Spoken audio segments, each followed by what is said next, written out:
Hello and welcome back to another Football Commentaries live stream. For this Sunday lunchtime championship matchup, we see Middlesbrough welcome travelling Sunderland to the Riverside Stadium. This is a huge game for those playoff spots as Middlesbrough are 5 points off them, but Sunderland are a little bit closer. They are 2 points off that 6th spot to make the playoffs. For Middlesbrough, their impressive League Cup run came to an end at Stamford Bridge at the semi-final stage as they were beaten by 6 goals to 2 an aggregate after a famous 1-0 win from the first leg. They saw their run ended about a few weeks ago, but at home it still isn't up to scratch of what they need for the playoffs. Just the one home win in the league from their last 5, which Sunderland could see as a chance for them to go here and take all 3 points. For Sunderland, they are now under the new head coach of former Rangers boss Michael Beale, but with just 3 wins from his opening 8 games, fans have already asked the questions of his quality and if he can maintain their playoff push. This is the 153rd meeting between the two, and this is a fixture which dates back all the way to 1887, and for Middlesbrough it could be an 8th win from their last 10 against the Black Cats, including their 4-0 win earlier on this season at the Stadium of Light. But for Sunderland, they are looking for their first away win at Middlesbrough since February 2012. So for this highly anticipated championship match, will it be Middlesbrough or Sunderland to take all 3 points? It was an absolute battering last time out between these two. Middlesbrough went to the Stadium of Light and won 4-0 in that game when it was 0-0. Sunderland did go down to 10 men. Dan Neil, the central midfielder, right before half-time, was sent off by Jared Gillett, who is the usual Premier League ref. He was officiating that one, and he sent him off. I think the second yellow was for dissent, and that was at 0-0 right before half-time, and then with the man advantage into the second half, Middlesbrough scored 4 goals from Greenwood and Crooks within 2 minutes. Those 2 goals were within 2 minutes of each other, and then Isaiah Jones and Force made it 3 and 4-0 later on in the half. Interesting story with Sam Greenwood, who does start for Middlesbrough today on the right-hand side. He's on loan from Leeds this season, but he was born in Sunderland. He is a Sunderland fan when growing up, and he went through their academy and left them for Arsenal in 2018. But I've heard him interviewed just before the game, and you can definitely tell he's from those parts. He has a very strong accent, and yeah, he was once off Sunderland through their academy, born there as well. His family are all Sunderland supporters, and he did score in that 4-0 win earlier on in the season at the Stadium of Light. Can he do it again against his boyhood club? We'll have to wait and see. But this is a huge game for the playoffs. As we know in the Championship, it is always very close when it comes to these playoff spots, which is obviously 3rd to 6th. You know, that's 4 spots that people want to try and aim for within the season. And usually there's about 10-12 teams who are chasing those playoff spots. That's how close it can get. These are 2 of the closer teams. Middlesbrough are in 12th, so you must think mid-table, they're quite far off. No, they're only 5 points off the playoffs.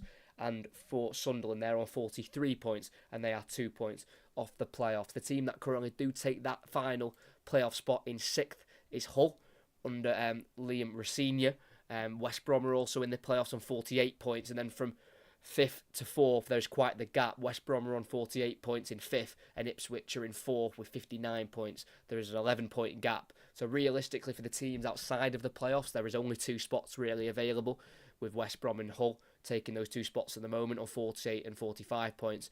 But as we say, from 15th, who are Plymouth Argyle at the moment in 36 points, from 5th to 6th, from 15th to 6th, there is only 9 points gap, which shows you how close it can be in the Championship. And this is a huge game. You don't want to be conceding points to the teams around you. You want to be trying to gain points on them so you can have that advantage come at the end of the season. And it is a lunchtime kickoff here in the Championship. 12 o'clock kickoff. It is an early one. Both of these teams do play next week at home. Middlesbrough have got the challenge of taking on Bristol City, who are on a bit of a good run themselves. Obviously, Bristol City are on a bit of an FA Cup run, beating West Ham in the last round and then drawing at home to Nottingham Forest. So they welcome Bristol City. Then for Sunderland, they go back to home fixtures. They take on Plymouth in 15th, who got their first away win of the season, I believe, yesterday away at Swansea. So 2 semi-difficult fixtures for them coming up, so whoever can win today, if there is a winner, then they could try and build some momentum Middlesbrough do have Leicester coming up soon, away from home on the 17th of February, so in 2 weeks' time. So that is definitely the fixture that Michael Carrick will be looking at to try and surprise the Championship with a win at the King Power. Obviously, a place that I think only one team has won so far, and I think that was Leeds, who have beaten Leicester at the King Power. So that's obviously a very difficult place to go. But for Sunderland, they've got Plymouth in 15th next, and then they've got Huddersfield, who are 21st, and then Birmingham, who are 19th. So some easier fixtures for Sunderland and Michael Beale, who has not got off to a great start in his career so far at Sunderland. 8 games, 3 wins, and the 4 defeats. One of those defeats being to their very bitter rivals of Newcastle United in the FA Cup. But they did win in their last game last week, whilst there was FA Cup games going on. Sunderland were obviously not a part of that, so they played Stoke in the Championship at home, and they were able to win by 3-1. Goals from Burstow in the first half, and then 2 in the second half from Barr and Ekwa, before an own goal from Jensen Sealt made it 3-1, but they were able to see the 3 points through in the end. For Middlesbrough, their last game in the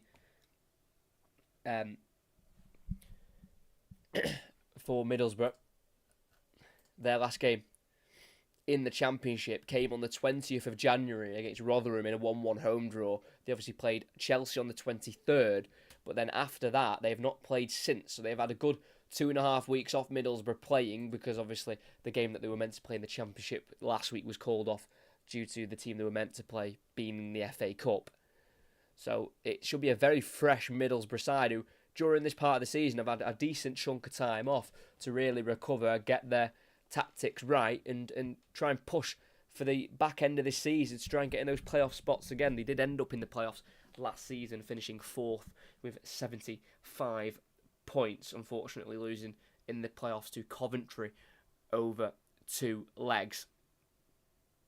But it's a huge game.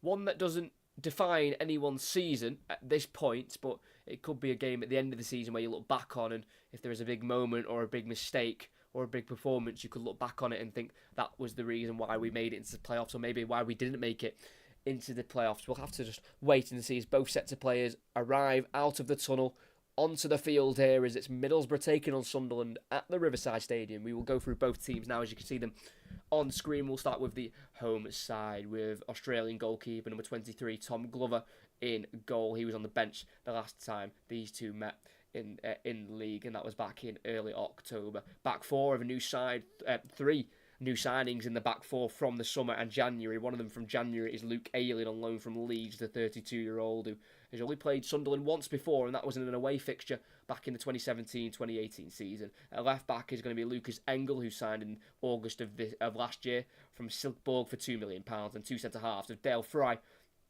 who was sent off in the fixture last season against Sunderland back in January of last year, and he'll play alongside Rav van den Berg, who was also joined in the summer, the current under-21 international for the Netherlands. 3 midfielders have Hayden Hackney, Dan Barlaser and Johnny Howson, who's looking for his 10th Middlesbrough goal since joining back in July 2017. A front three on the right is Sam Greenwood, who's on loan from Leeds. He scored in that 4-0 win the last time these two sides met. On the left is going to be Finn Azaz, new signing from Aston Villa after spending the last season and a half on loan at Plymouth. He's yet to score for his new club, and leading the line up front is going to be Marcus Forss, who's got 4 Championship goals so far this season, 2 in his last 2. For Sunderland, Anthony Patterson in goal, back 4 of Trey Hume, Luke O'Nien the captain, Daniel Ballard, and a new signing signed on the 30th of January for £1.5 million from Leeds, and that is Leo Hjelde, the Norwegian left back. 3 midfield of Pierre Ekwa, who did score in the last game against Stoke. He'll play with Dan Neil, who was sent off in the last fixture between these two, and they'll be alongside Abdullah Bar, who's got 3 Championship goals so far. He got 1 goal and 2 assists in that win against Stoke the last time Sunderland played in the Championship. And then a front 3, which could be a little bit of a diamond, maybe 2 up front with 1 in behind. We'll have to wait and see. But on the right, it's going to be Joe Bellingham, who was signed from Birmingham for £3 million. On the left is going to be Jack Clark, who's been absolutely unbelievable this season. He's featured in every game so far in all competitions, and he's got 13 Championship goals, 2 of them at home and 11 of them away. So he very much prefers playing away from the Stadium of Light. Can he perform once again today? And leading the line up front, on loan from Chelsea, is Mason Burstow, who made 3 Chelsea appearances before he was loaned out to Sunderland, where he's only got the 1 goal so far in the Championship, and that came in the last game against Stoke City. There are the two starting 11s. It is Michael Carrick against Michael Beale. The two Michaels going head-to-head. Michael Carrick, formerly a coach of Manchester United, and Michael Beale has been formerly at the likes of QPR, where then he left for Rangers, where he spent just under a year at the Gers, where before he was sacked, and now he's moved on to Sunderland. It's a huge job for the 43-year-old. He's not got off to the best of starts, but this would be a really good away victory if they can come out here on top. It is Middlesbrough at home, taking on Sunderland. Middlesbrough to kick us off, kicking right to left. Sunderland left to right here at the Riverside Stadium. The fans don't claim this is a derby, but they're only 30 miles apart. It is known in the media as the Teesware Derby. Teesware Derby. Who will take home the bragging rights? We are waiting for the referee's whistle, and that is Darren England for today, the 38-year-old. As he blows the whistle, Middlesbrough kicking us off, looking straight forward with Hackney. They go back here to Barlassa and out to the left-hand side here to Engel.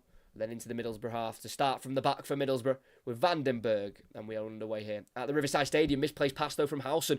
Gives it away to Barr, who will try and charge past Vandenberg, who will have the pace on the Sunderland number 17. And he can just about kick it out for a throw-in before the ball was seen out there for a corner.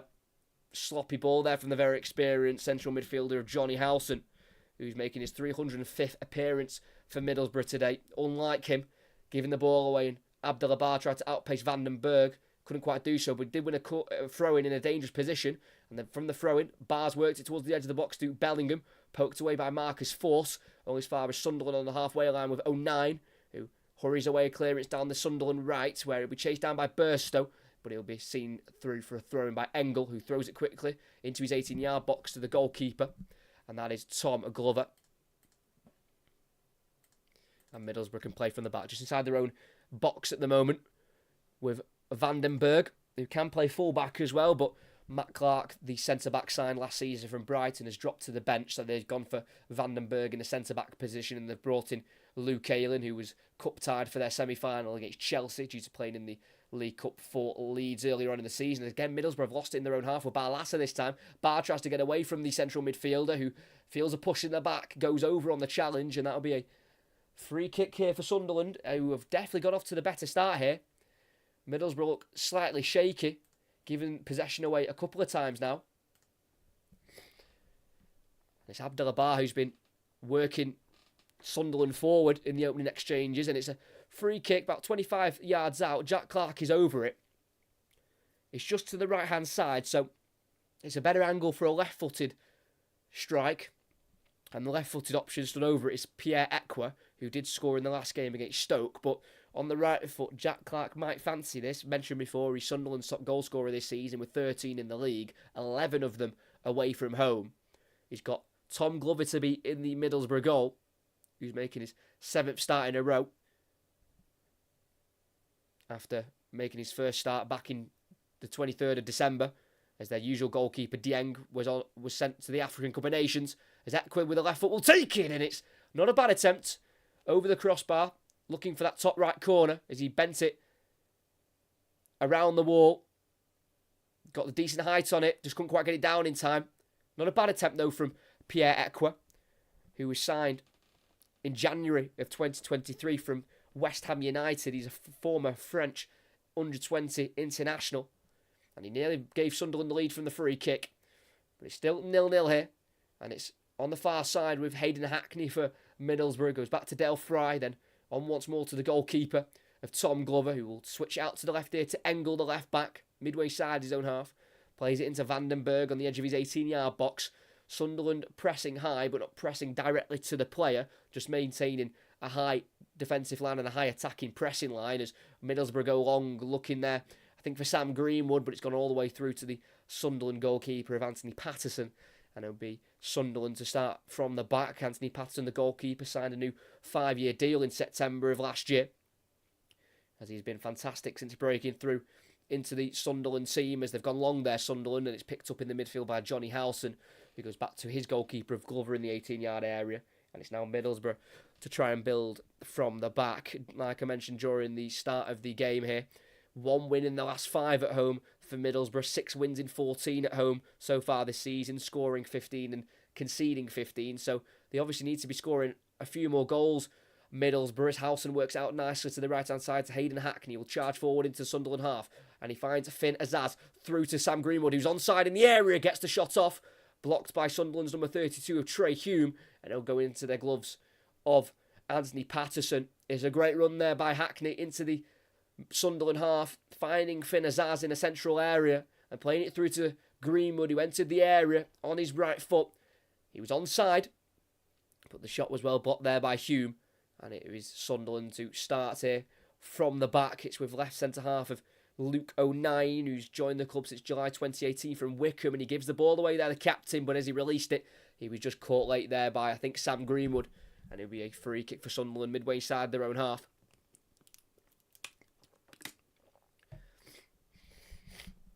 And it's with the right centre-half of Daniel Ballard, who was signed 2 seasons ago now from Arsenal for £2 million.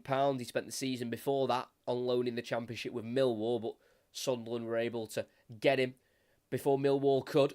And Dale Fry, a strong challenge there on the far side on Sunderland's number 33, and the new signing on his debut, Leo Hjelde, signed for a permanent fee of £1.5 million from Leeds, the Norwegian fullback.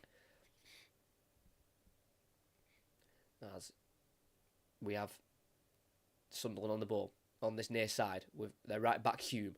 Midway side their own half. On the ball is centre back Ballard, who will go across here to Luke O'Nien, who made his 250th appearance for Sunderland last time out against Stoke in that victory. Spent a lot of his time at Sunderland during the darker days, Luke O'Nien, when they were in League One and they couldn't get out of that division. As Hume, the right back, puts a crossing towards the far post, and it has to be prodded behind there by Luke Ayling at the far post. Got forward from right back there, Trey Hume, and put a very teasing ball into the 18-yard box. It was well worked to him by Abdullah Bar, who's had a great start to the game in the midfield for Sunderland, whipping it out to this near side. And Hume in the final third put an early cross in, and they've won a corner from it, taken here short, and they go to the edge of the area here to Ekwa, 25 yards out, poor touch, and has to hurry a strike. And it takes a deflection, I believe it does, yes. Darren England indicates for a corner. Got the ball played to him there, Ekwa, and just couldn't quite get it under control. It just bounced as he took the touch, and they had to just hurry a shot because he was closed down quickly by a Middlesbrough player. But thankfully for him, the Middlesbrough player was able to get a deflection on the shot to win a corner, because I don't think the original shot was going anywhere near the goal. So on this near side, it will be number 20, Jack Clark, to take, the real diamond in this Sunderland team. Raises the right arm, outswinging ball. It's a low one. It's met by Finn Azaz for Middlesbrough, and then in the box, the left back of Engel goes down under the challenge of Hjelde, and that'll be a free kick in the 18-yard box for Middlesbrough, the home side. It's definitely been a positive start for Sunderland so far. I've only won one of the last 9 against Middlesbrough, dating back from 2012 to 2023. So it is not usually a team they like to face, Sunderland. When these two were last in the Premier League in the 2016-2017 season, Middlesbrough did the league double over Sunderland, winning away from home 2-1 in August 2016, then winning 1-0 at home in the April 2017. Obviously, Middlesbrough couldn't survive that season. I don't think Sunderland did either in that Premier League season in the 20. Yeah, they finished bottom, Sunderland, that year, and Middlesbrough unfortunately finished 19th, so they were the two bottom sides in that league last time out. And both of their aims this season is to get back to the Premier League, as it is in possession now of Johnny Howson for Middlesbrough. Goes back to the centre half of Dale Fry, then across to Vandenberg on the edge of his 18-yard box, across to the left back of number 27, Lucas Engel, who will drive forward into the Sunderland half and plays it through in behind for Greenwood, who will get there, pokes it towards goal, saved by Patterson. Azaz on the rebound, and he blazes it over the bar. You could say Sunderland have been the better side, but Middlesbrough have had good chances of their own. It was a fantastic ball played through there by Lucas Engel, who's been given loads of space on the left-hand side to drive forward, and played it around the corner in behind Daniel Ballard, who was having a few tugs and pulls at Greenwood, but he was still able to get there ahead of Patterson. Poked it towards goal. It was saved by Sunderland's number 1, but it could only be deflected into the path of Azaz, who on the edge of the area had the strike, slightly rushed it and sent it over the crossbar. And it remains Middlesbrough 0, Sunderland 0 Finn Azaz looking for his first Middlesbrough goal after his permanent signing to the club in January. Sends it flying over the crossbar. Under 10 minutes in, still 0-0. Both sides have looked like they can score, even though Middlesbrough have been slightly shaky in possession at times.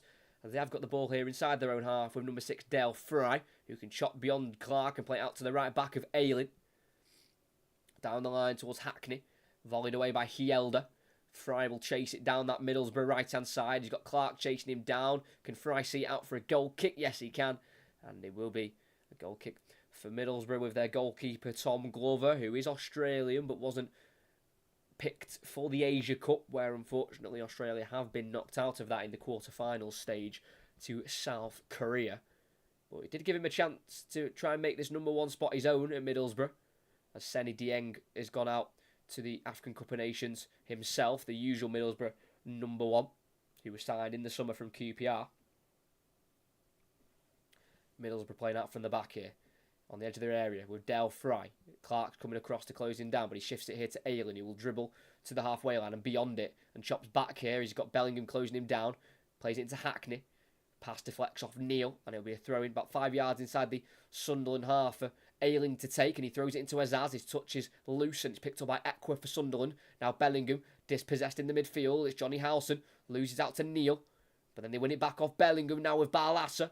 Into the space for Ayling. It's an overhit pass, and it'll be Trey Hume to take it on, and he can't get around the outside of Engel, and Middlesbrough are back in possession in their own half. Very even game, I'd say, so far, as both sides do come into this game in okay form. Nothing too spectacular. It's a bit of a mixed bag for both. They are able to win games. They are also more than capable of losing an odd game here and there. As Middlesbrough play it to Azaz. Overhits the touch, and it comes off a sliding Hume, and it'll be a throw for Middlesbrough on this near side. Just inside the Sunderland half, taking by Engel, gets the ball back by Barlassa, and he sends it into his own half here to centre-back of Rav van den Berg, whose brother, Sepp van den Berg, is actually of Liverpool. He's on loan in Germany at the moment at Mainz, but his parent club is Liverpool, and now his brother Rav is at Middlesbrough here as they play down the right-hand side. Marcus Force can't get around the outside of 09, and then he's pushed in the back by the Middlesbrough striker. That's got to be a free kick, hasn't it? Surely. Is it not? Is it corner? I think that's got to be a free kick, hasn't it? In the just next to the corner flag there for Sunderland. Just two hands in the back there by Marcus Force on Luke 09. And I believe that will be a free kick for Sunderland. But when these two sides met here last time, it was near the start of the season on the 5th of September 2022. Middlesbrough won by 1-0. Riley McGree with the goal. Middlesbrough only had 38% of the possession that day, and that was before Michael Carrick joined the club. As Del Fry heads away that free kick only as far as Neil on the halfway line, finds it to Bellingham to his left and switches it out to the right here to Trey Hume in the centre circle.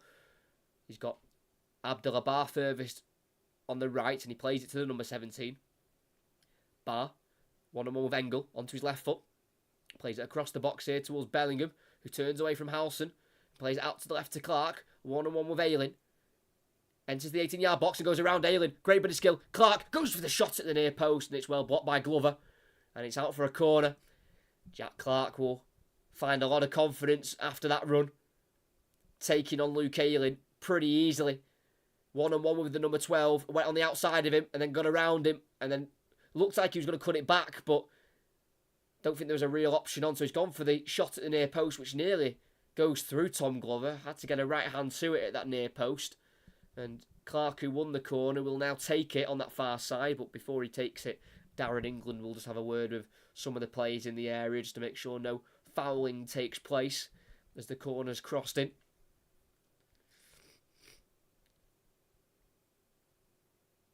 And it will be Jack Clark. This time 2 arms were raised and he puts it into the area. It's a bit further this time and it's caught by Tom Glover in the 6-yard area, who rolls it out to his left here to Johnny Howson. And Middlesbrough will try and counter. Howson down the left-hand side. He is onside here, Sam Greenwood. Into the final third, tries to take on Trey Hume. And he's been taken down and fouled according to the referee. And that'll be a yellow card given to Trey Hume at right back. So he's on thin ice now for the rest of the game. It was a decent ball down the left-hand side by Johnny Howson. Finding Sam Greenwood, who was pretty isolated, and he lifted it over the leg of Trey Hume, who got a slight nick to the ball first and then took out Sam Greenwood. But according to the referee, that is a foul and a yellow card. So the Northern Irish right back is on a yellow. Does have 10 appearances for his country, Trey Hume. His debut came back in March of 2022, 2 months after joining Sunderland from Linfield in Northern Ireland.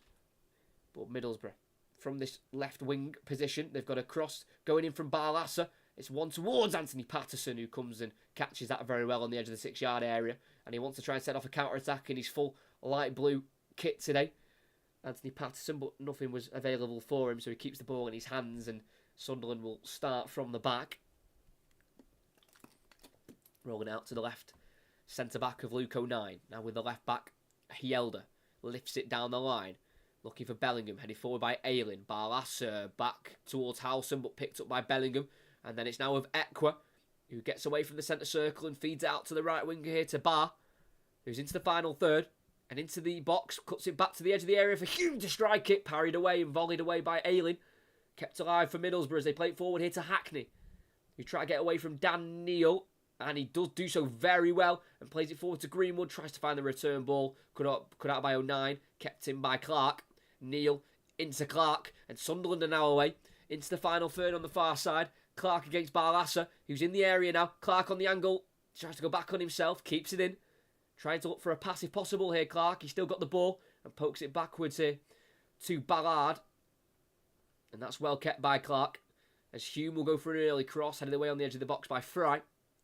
Headed forward by O'Nien out to the left-hand side towards Bellingham, who nods it into the air himself, and then wins the second header. And then headed away by Aylin, up towards Greenwood, who can't flick it on, controlled by Ballard. And it's now with right-back Trey Hume on halfway. And Sunderland are back in possession here. They've got it in their back line.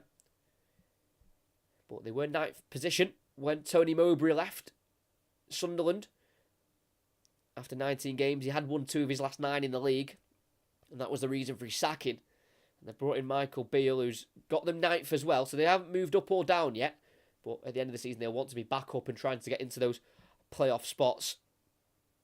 As the ball goes into the back post, where it can't find Burstow. It goes through to Aylin, whose clearance deflects off Clark, straight to Hielder. It's now Bellingham on the left-hand side, inside to Ekwa, forward towards Burstow, cleared away by Fry first time, and it'll go through into the Sunderland half here for Anthony Patterson in the Sunderland goal.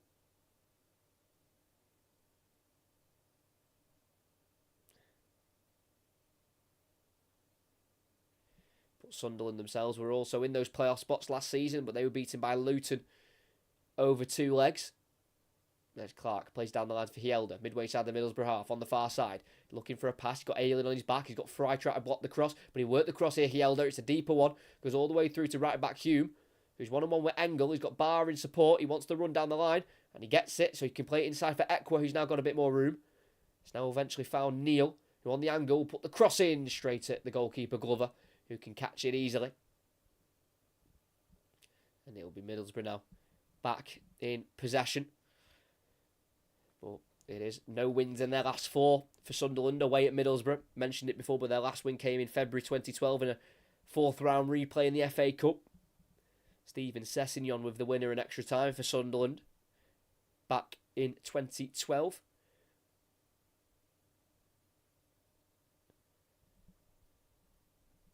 As it's midway side the Middlesbrough half with Dan Barlaser. Goes to his right 5 yards to Fry, then back into Barlaser once again, then forward to Howson, who can turn and look forward, finds Force, flicks it in behind, can't find Greenwood. Now with Bellingham on the halfway line, plays a ball through for Burstow, who can't quite take it under control, and it'll be seen through into the 18-yard box to Fry, who goes to his goalkeeper, Tom Glover.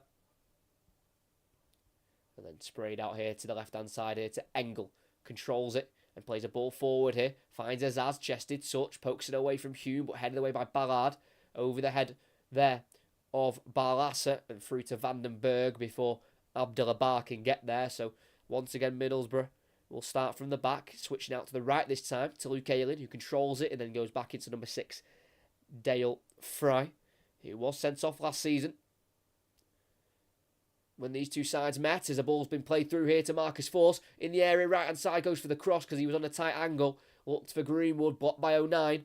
Corner kick on the far side for Middlesbrough. Well dealt with there by the captain, Luke 09, as Greenwood was the only option available in the area for Marcus Force. Couldn't quite find the number 29, but they have won a corner from it.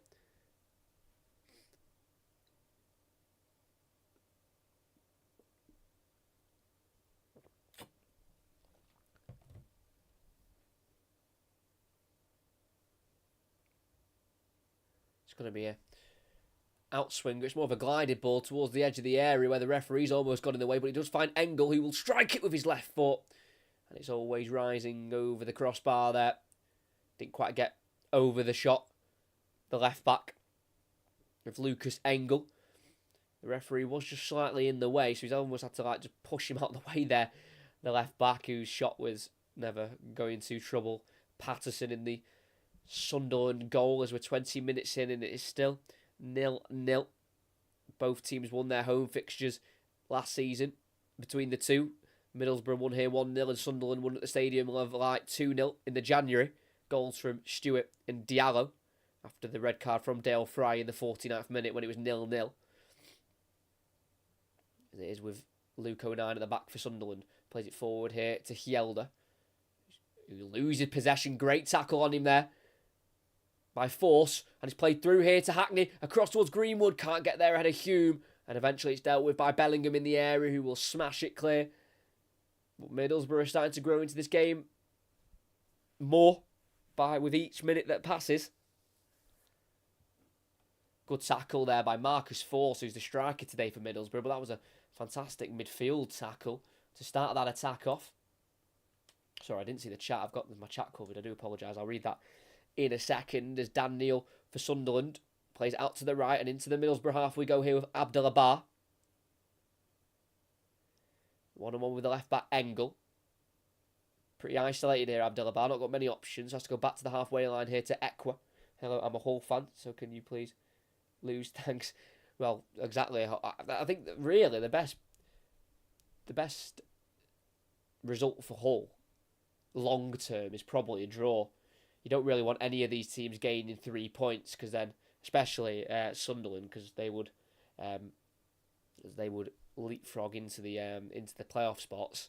But for Middlesbrough, if they win, they're only 2 points off. So it's a bit of an awkward one for Hull fans, how you want this result to go. This is Middlesbrough with a free kick here. Johnny Howson goes down after a challenge from Mason Burstow, who's been pretty quiet up front for Sunderland after scoring his first goal for them in their last game against Stoke, the loanee from Chelsea. That's true. What are your thoughts? Yeah, the whole transfer window has been absolutely insane. You know, some of the players that have been brought in it's just quite scary, and it's been a great rebuild so far at Hull under Liam Rosenior, who's, I'm glad to see him doing well, because obviously he was a second-hand man to Wayne Rooney at Derby, but he's took on a job of his own, and I've seen him do team talks and after games, and I've seen one of his team talks after a game. I can't remember which one it was, but you can see he's very impressionable. He's very likeable, and I can definitely see Hull getting into those playoffs so they can keep their form up so far that they've been able to show this season. As we're back into the game here, and it's just in the Sunderland half with left back Hjelde, who's been forced all the way back to the goalkeeper of Patterson after being pressed by a Middlesbrough player. And it is with Patterson, the goalkeeper, who came through the Sunderland Academy. Did keep a clean sheet at home against Middlesbrough last season. Can't quite say the same for this season after the 4-0 win, but Luke 09 on a charging run. This is from the centre-back. He's still going. Edge of the area. 09 feeds it out to the left to Clark. What a run that was. Clark in the area now. Onto his right foot. He strikes in, and it must take a deflection. And it does. And it goes behind for a corner. What a run that was from Luke 09. Deep in inside his own half. He just kept running and running. He didn't necessarily have to take on anyone. They were all just backing off and letting him run through. And he found Clark on the left-hand side, who entered the box, was allowed to get onto his right foot by Luke Ayling. And as he shot to the far post, it deflected off the head of Dale Fry. And out for a corner, but it's poor defending from Middlesbrough to allow Luke 09 to go on that charging run, then allow Clark to get onto his right foot as well, because we know how dangerous Clark is. It's from the corner, they go short here, and it's back with Clark after a 1-2 with Barr. He clips into the area, goes beyond 09, played for cross by Bellingham. And it's an offside flag up there. I think it was on 09, who did actually avoid contact with the ball. I don't know if Bellingham had also strayed offside, but it was aimed towards 09, that cross, but he left it because I think he knew that he was offside there, the Sunderland captain. So Middlesbrough can play from the back on the edge of the 18-yard box with Vandenberg. But at the moment, there's quite the gap, isn't there, for both of these sides to even the fourth spot, Ipswich. There is quite the gap at the moment, so it'll be 5th and 6th that these two sides will be aiming for, as Engel can keep the ball in for Middlesbrough just inside his own half on the near side. Liam Rosenior is class and has a lot of passion. Yeah, when I've seen him speak in media and on the TV and just things in general, he just seems like a very likeable person. So it's good to see that he's doing well. As Luke Ayling, midway side of Sunderland half on the far side, looking for an option, goes down the line here to Force, into Hackney, falls through in the end for Barlasser, who can shrug off Hjelde, pull back into the area, cleared by Ekwa, but not very far. Jump comes off Fry, but straight to Bellingham. We'll try and feed it through to Clark in the Middlesbrough half. It's dealt with very well there by Vandenberg, who can get it through to Howson, then out to the right to Ayling on the halfway line, plays the ball through, goes all the way through for Greenwood, and the flag will go up there. I thought it would have. I think he'd just gone off there. Sam Greenwood, as the ball was played through.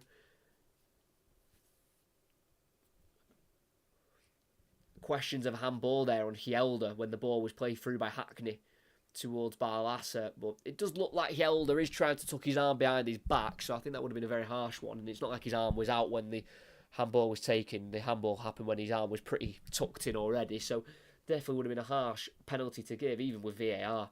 If that was available today, I think it would have been a very harsh penalty kick. But the referee today is Darren England, whose last game in charge of a championship game was back on the 13th of January when Coventry won 3-1 against Leicester.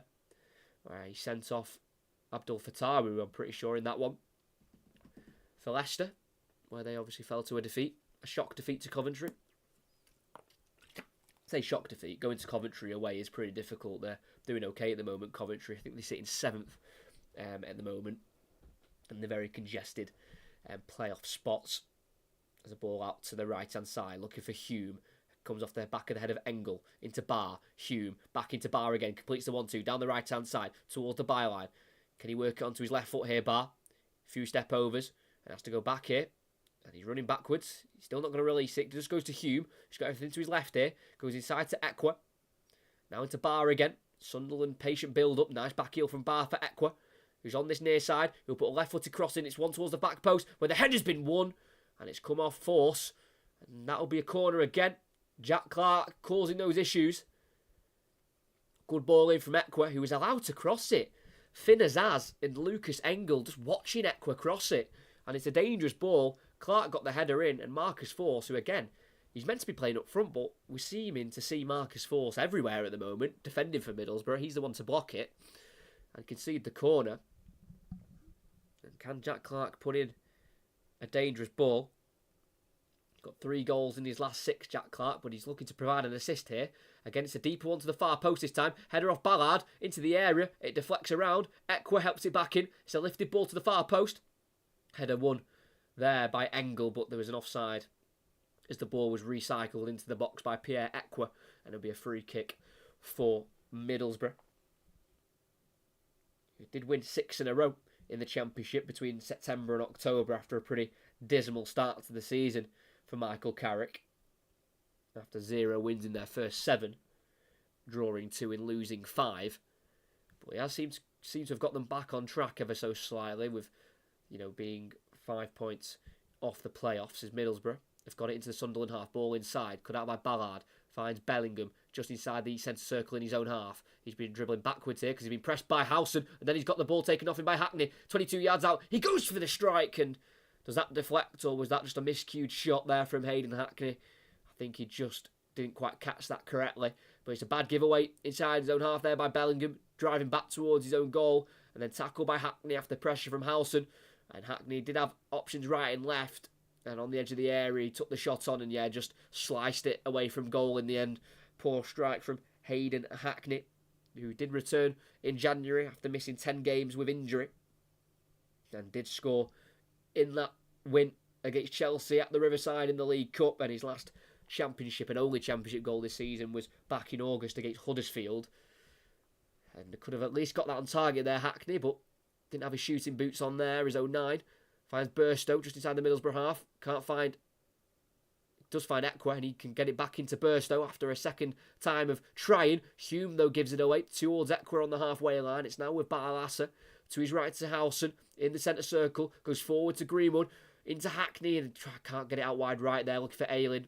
Poor pass in the end, cut out by Hjelde for Sunderland. And it's now with the Norwegian left back, 10 yards away from the halfway line. He now drives forward to the halfway line, then goes backwards as he's been pressed here by Marcus Force. Needs to release it here. Hjelde does find 09. Then into the 18-yard area to the goalkeeper of Patterson. Sprays it out to the right wing. It's a great ball into the path for Hume, who can control it, and he can keep it in as well. Into the Middlesbrough half. He's got Barr down the line, and he finds the number 17, Abdullah Barr. Onto his left foot, into the area, on the angle, works the shot, and he can't quite find the corner. Pretty central in the end there from Abdullah Barr, so an easy catch for the goalkeeper of Tom Glover. Well worked down that right-hand side by Hume to find Barr, who's definitely been the best player on the pitch so far for me. He's looked a real lively spark there on the field when on the ball, Abdullah Barr. To be fair, him and Jack Clark have probably been the best players, the two wide players for Sunderland, as Hayden Hackney. Ball through for Greenwood. Just over hits, and it's cleared by Patterson, but the offside flag had gone up anyway. So it'll be a free kick on the edge of the area for Sunderland. A few times Middlesbrough have tried that ball in behind for Greenwood, but both times he's been caught offside. It was a good 1-2 between Force and Hackney, and the ball played through. I think just offside there as Ballard was chasing back. So it's Sunderland on the ball inside their own half here. It's been a very open, I'd say, first half an hour. It's not been cagey or anything. Both teams have been going for it. No one's been holding back yet. Surprised we haven't had the first goal of the game in this.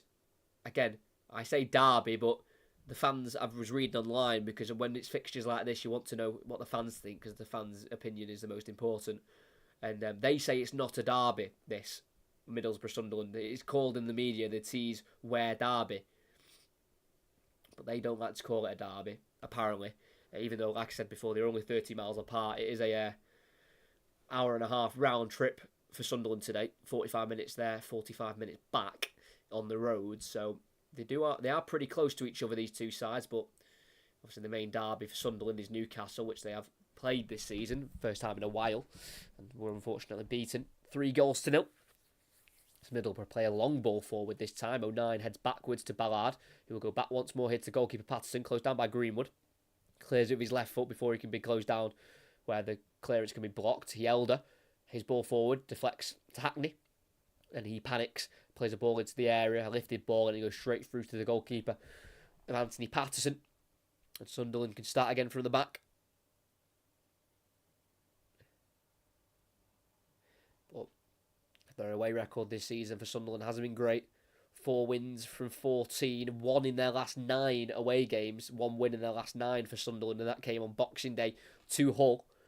So they're not usually consistent on the road, Sunderland, but they've played well so far this first half, I think, for the away side. They've caused Middlesbrough quite a few issues, especially their wide players, as we've mentioned before, with Clark and Barr. And Barr is on the ball at the minute on the halfway line on this near side, goes towards Hume, who loses it, but then they win it back here through Barr. Poor pass back from Hackney, and then Barr is shrugged over to the ground there by Engel, who goes absolutely crazy at the assistant referee on the near side.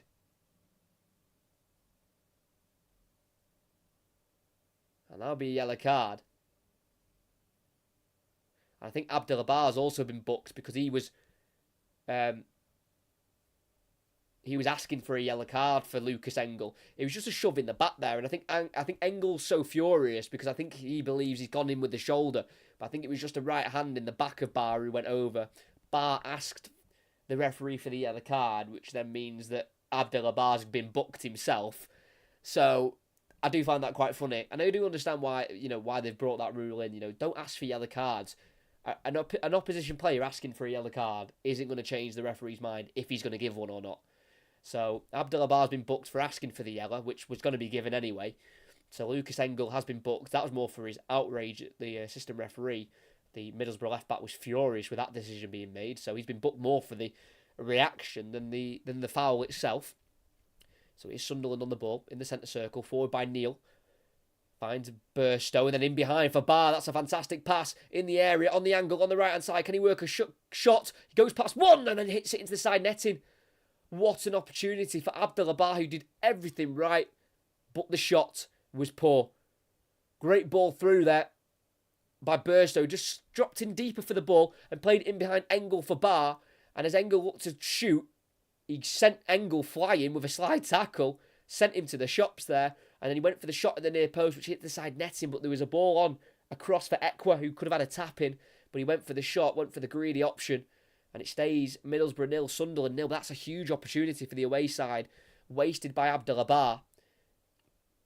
As Azaz has it on the halfway line, turns away from Bellingham, plays it through for Hackney, out to the right-hand side. He can see Ayling, and he finds him. Ayling to force on the edge of the area, out to the right wing, towards the byline, force with a cross, touches off Hackney and off the head of Ballard, and then volleyed away by Hielder.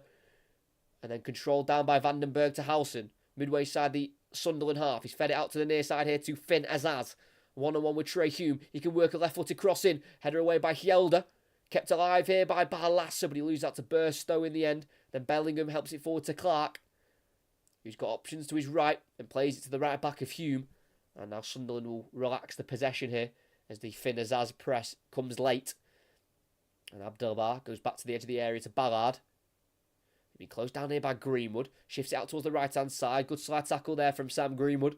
And that would be a goal kick for Sunderland. Had to be careful there, Daniel Ballard, who's also a Northern Irish international himself, playing on that right-hand side with Trey Hume. Daniel Ballard, the 24-year-old, has played 21 times for Northern Ireland. His debut back in September 2020, nearly giving away the ball there to Sam Greenwood. So now with the left-back Hielder, who loses out. Hayden Hackney, heavy touch, and then he's fouling 09. And that'll be a free kick for for Sunderland, in their left-back area. Another bad giveaway there by Leo Hielder. For Sunderland on his debut, he was obviously still trying to get to grips with the Sunderland way of playing. And the ball was deflected off Marcus Force into Hackney, who took that heavy touch, and the ball just got away from him in the end. And 09 got there first, then Hackney took out the number 13, so it would be a free kick for Sunderland, which has been played to their goalkeeper of Patterson. Now 09 driving forward with the ball, midway side zone half, now releases it to his left here to Hielder, who will go for a long ball forward, and it's gone to no one, so the play's been pulled back there as 09 played it to Hielder, who was just caught late there by Greenwood as he released it. So it'll be a free kick for Sunderland. Yeah, just as he played it to Hielder, Greenwood just left one on 09 there. A little bit naughty from Sam Greenwood, the Sunderland-born attacker, came through their academy before leaving for Arsenal for £500,000. Only spent 2 years at Arsenal. Sam Greenwood before leaving for Leeds, where he made 35 appearances for Leeds with just the one goal, which came in the Premier League last season to Bournemouth in November. As Barr towards the corner flag on this near side. Keeps it away from Vandenberg. Last touch off Barr. And that'll be a throw-in for the home side. Didn't have much room there to work with Abdullah Barr. And couldn't quite win the throw-in for his side next to the corner flag. But Michael Beale was appointed on the 18th of December. Took a little bit of time for them to get their replacement after Tony Mowbray was sacked on the 4th of December. So it took them just over 2 weeks. Well, it took them exactly 2 weeks. And they eventually got their man of Michael Beale, who has got championship experience before with QPR, before leaving for Rangers. As Neil drives forward into the area on the right-hand side, tackled by Vandenberg. He needs to deal with it now, chops it out to the left here to Engel, forward to Azaz, still in the defensive third here for Middlesbrough. It's back to Engel, the left-back, who will send it forward. It's a high ball, looking for force, headed forward by 09, back into the Middlesbrough half. It's now with Ballard in the Sunderland half, across to the left here to Bellingham, who's been quite quiet in the midfield here today, Joe Bellingham. finds Clark in the left wing position. Drives on the inside. 10 yards away from the halfway line here, Clark, so he's in a very deep position as he lays it off to the right centre-back of Ballard, who's tripped from behind by Marcus Force. And that'll be a free kick on the Sunderland right. About 40, 50 yards away from goal. They're quite away on the angle, so it's a good opportunity for a cross here for Sunderland. Nowhere near a chance for a shot, sorry. But that's a couple of times now we've seen the Sunderland centre-backs drive forward, and they've just been allowed to run through. And this time there was a foul, and they've already taken the free kick. They've worked it out to this near side to Hume. Inside to Ekwa, about 40 yards from goal. Plays a ball into the area, floating towards Bellingham, caught by Glover. But I think Bellingham was offside anyway, but play will continue with Howson. Misplaced pass. Neil plays it through for Bellingham on the left-hand side, just inside the area. Looking forward towards goal. Plays it for Clark, who can spin and can play it across. Bar! Shot blocked on the line by Vandenberg. How Sunderland haven't took the lead there. Still alive with Hume. Takes it down the right-hand side. Works across in. Flick to the far post. It drops here to Bellingham, whose touch gets away from him, but he keeps it outside the area. Turning away from Ayling. Playing it inside to Ekwa. It's now Clark. Headed forward. Headed away by Fry. Nodded down by Hackney. Can't find Greenwood. He was dragged down by O'Neill. And it can be Azaz to take it away. Runs are being made left and right. He plays it to the right to Ayling. Back into Azaz to his left. Tries to go across towards Hackney. Headed away on the edge of the area by 09. Volleyed up into the air by Bellingham. Abdullah will chase it, but Engel will win the header into his own half. And what an opportunity. He didn't have the goalkeeper to beat there, Abdullah, as very unselfishly Jack Clark went for the pass across to try and go for the easy goal. But it was blocked on the line superbly by Vandenberg. As Middlesbrough have it with Sam Greenwood, midway side of the Sunderland half, goes to his right here to Hackney. Across, can't find Azaz, cut out well by Ekwa, who'll drive it forward now and plays a pass through, can't find Burstow, cut out by Fry. That's now in the centre circle with Barlasser. He's got Engel at the left back making a run, but he finds Azaz, who's still got the run of Engel if he wants it. He enters the area, Azaz, left-footed cross, goes all the way through. Hackney, good block by Hielder. Not dealt with though by Neil. It is dealt with. Very, very luckily, he drops to Abdullah after his sliced clearance. Then Abdullah is tackled well there. And what a passage of play we've just had for both sides. Sunderland with the biggest chance of them all. Bellingham on the left-hand side. Some really good feet to get away from Howson. And work the cross into Clark in the 6-yard area, who took it around the goalkeeper and then squared it to his right to Abdullah, who's 6 yards out. Hits it first time. And it's a great block by Vandenberg. If he hit that a little bit harder, a bit more aggression, he might have just had too much power for Vandenberg to block it. But he almost just tried to pass it in there, But that's taking nothing away from the clearance off the line by Vandenberg to keep this at 0-0. Then Hackney's just had a shot blocked in the area. As 09 overruns this one from the back, and Middlesbrough win it. Hackney 1-2 a force. Just inside the Sunderland half, he's ran out of options, so has to go back here to the halfway line to Barlasser. Now out to this near side to Engel. Hackney, back into Engel again, the left back. He's got Azaz forward, plays it to him. He goes over the challenger Ballard, and that'll be a free kick. The free kick's not been given on the one from Ballard, but the one on Engel instead. Because he was brought down as he played it to Finn Azaz.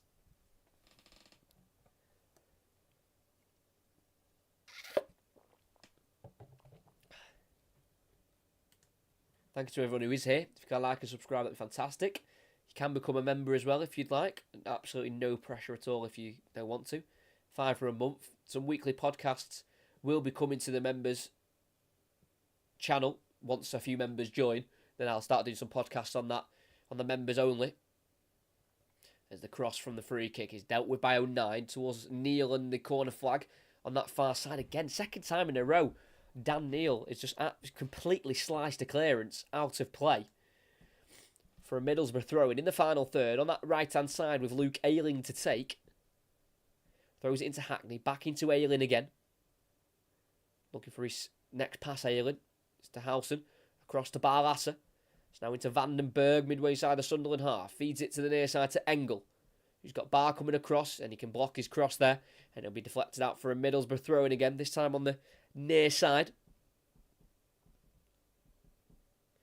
And it's thrown to the halfway line to Vandenberg. Well, very historic fixture, this one. This one dates back a long time ago. The first time these two sides met was 135 years, 10 months, and 25 days ago. Altogether, 49,743 days ago, these two sides first met in the FA Cup. It was in 1887. And that was before Middlesbrough turned pro. In 1899, Sunderland has been founded since 1879. Very old and historic club, Sunderland. As Middlesbrough still got it in their own half with their goalkeeper Glover in these 18-yard box. Plays it to the edge of the area to Vandenberg, now with left-back Lucas Engel. Now Greenwood just peeled out to this near side. Been playing a bit more centrally today, Sam Greenwood, so far. Now with Johnny Howson in the midfield, driving forward, number 16, and playing a pass forward, breaking the lines, finding Azaz, who can feed it to the left here to Engel. It's now Greenwood still on this left wing position. He's been tackled though by Hume. Equa forward to Barr. Short pass, won back by Engel as he just slides in to kick the ball back into his own half to keep the ball for Vandenberg. Now forward to Hackney, gets away from Equa and brought down by Neil. And that'll be a free kick for Middlesbrough. About 10 yards inside the Sunderland half, so they've got some building to do as Howson tries to take it quickly, but he took it about 10 yards further forward than where the foul was made. So just a minute added on, 45 seconds left to play. And we've got a free kick here for Middlesbrough. And they play it out to this left-hand side to Engel. First time pass looking for Hackney, goes through Ballard, but no one's making a run in behind for Middlesbrough. And it goes through to the Sunderland goalkeeper of Anthony Patterson. 23 years of age now, the Sunderland goalkeeper made his 75th appearance in the Championship. Last time out against Stoke. As he places the ball down here. Sunderland push up the field. Middlesbrough drop back and he sends it into the Middlesbrough half, finding the head of Bellingham. All as far as Howson, who takes too long to find the pass, but he deflects off Clark into Azaz, and then volleyed forward by Barlassa. He'll be chased down here by Force. 09 lets it bounce, and he heads it out wide. 09 still has it here on the corner flag. Goes over on the challenge there of Sam Greenwood. And that will be a free kick right next to the corner flag for Sunderland. He just about dealt with that there, Luke 09, who was running into a bit of traffic there as he let the ball bounce. And he had to, I say he let the ball bounce, he was trying to control it but couldn't do it so in time. So the ball had bounced first. And that will be that for the first half here. It is Middlesbrough 0, Sunderland 0 at the Riverside Stadium. We have had some huge chances for both sides. I'm quite surprised we haven't had a goal yet. The best of the chances have dropped to Sunderland. The biggest of them all came 5 minutes before half time, where Joe Bellingham in the area got towards the byline, pulled it into the 6-yard box for Clark, who took it around the goalkeeper and then played it to his right to Barr, who had a free shot at goal. And as he tried to pass it into the back of the net, it was blocked off the line by Rav Vandenberg for Middlesbrough to keep it at 0-0. But we've had plenty of Middlesbrough attacks. A couple of times Sam Greenwood has been caught offside for Middlesbrough, and for Sunderland, Clark and Barr on the left-hand side and the right-hand side have been equally as dangerous, which has caused Middlesbrough problems. But for Middlesbrough, their issue is they've only had 1 shot on target so far. Sunderland have had the 9 shots, 4 on target, and so far in this game between Middlesbrough and Sunderland, it is 0-0 at the Riverside Stadium. So there is the first half complete.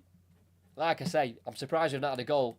Like I say, as I said this during the first half, I'm so glad it's not been one of those cagey games between two sides who are aiming for those playoff spots. It's been a pretty open game. Both sides clearly playing to win in their own way, which, you know, is everything you like to see in a football game. And you can tell it's been free flow. We've had 16 shots already. 7 for Middlesbrough, 9 for Sunderland. We've had 5 on target.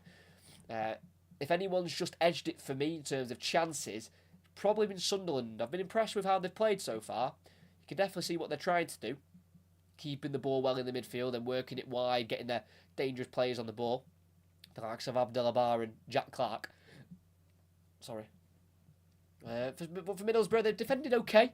Looked shaky at times in possession in their own half, which was their downfall at Stamford Bridge. We commentated on their League Cup semi-final defeat to Chelsea, and the amount of times they gave the ball away in their own half, and obviously against Chelsea, a Premier League side, you know, that's going to cost you, and it did about 4 or 5 times for the 6 goals. And obviously in the Championship, you're probably not punished as much, and that's the same here. Sunderland have had a good few chances, but not quite been. They have not been able to put them home. So Middlesbrough do need to keep cleaning that bit of their game up, because yes, they're struggling for goals at the moment. It's been a big week for Middlesbrough. They've lost Morgan Rogers, their new signing that they brought in the summer from Manchester City. He's gone to Aston Villa for quite a big fee.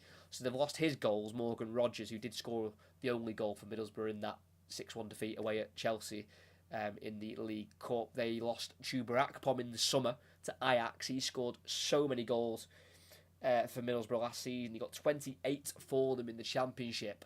So they've lost so many goals, and for Middlesbrough, if that's kind of the business they're going for at the minute, they're bringing in players for low fees and then selling them on for massive fees, because clearly players are improving under Michael Carrick, but it's just then being consistent in finding the replacements for them as well, which can be difficult, finding replacement after replacement. Obviously, we know at the moment Brighton are doing that superbly well, selling on players, but then it seems like they're bringing in even better ones to replace them.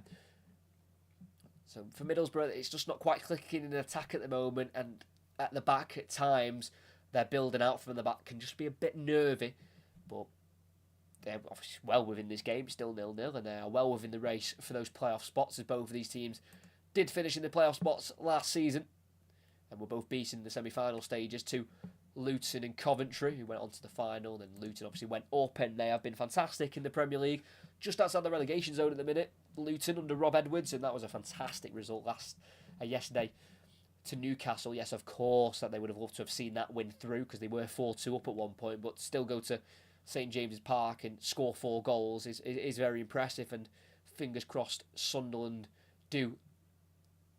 Fingers crossed Luton do stay up. I think it'd be a fantastic story for the Premier League, and it does show that any side, any level, if they have the right strategy and the right plan, they can make it into the Premier League.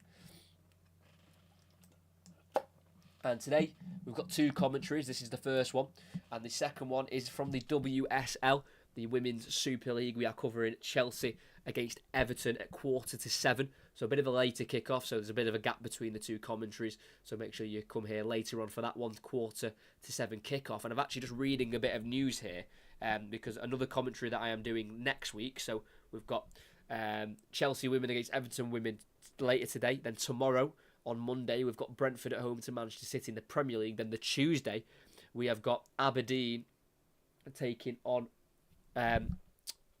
Rangers, I believe. So that Aberdeen against Rangers game,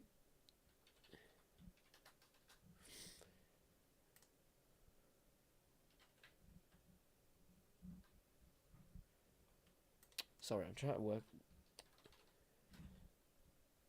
There we go.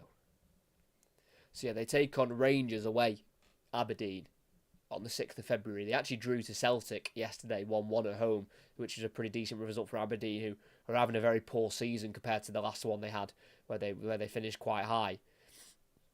And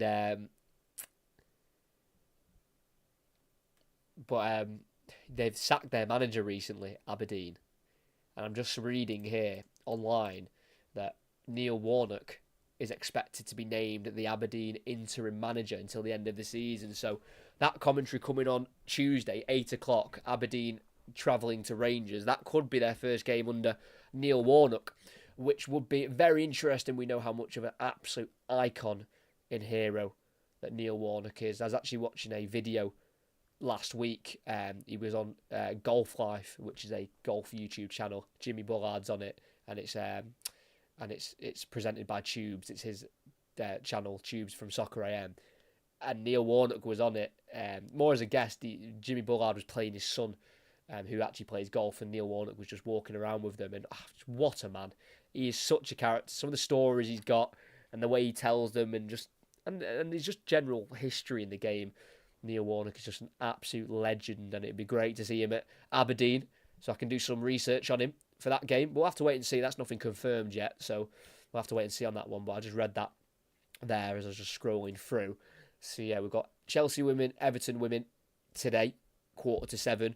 Tomorrow at 8, we've got Brentford against Manchester City. And then at 8 on Tuesday, we have got Aberdeen travelling to the Ibrox to take on Rangers in the Scottish Premiership. And the other games we have on next week, we've got a double header at the weekend. We've actually got. I didn't realise, but we are commentating 4 days in a row, which is bad planning from me because I was quite busy. So we've got the 2 today. We've got Brentford City on the 5th, Rangers Aberdeen on the 6th, and then we're also doing Aston Villa against Chelsea on the Wednesday, which is an FA Cup replay.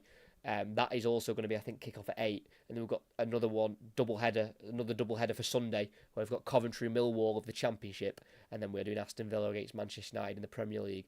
So basically, my message is subscribe, notifications on, so you know when those commentaries are happening, because you can see them on the channel, scheduled, ready to go during the week. So you can always check the channel, see which ones are happening, and then you can put reminders on for yourself, so you don't forget when the live streams here are happening on the Football Commentaries YouTube channel.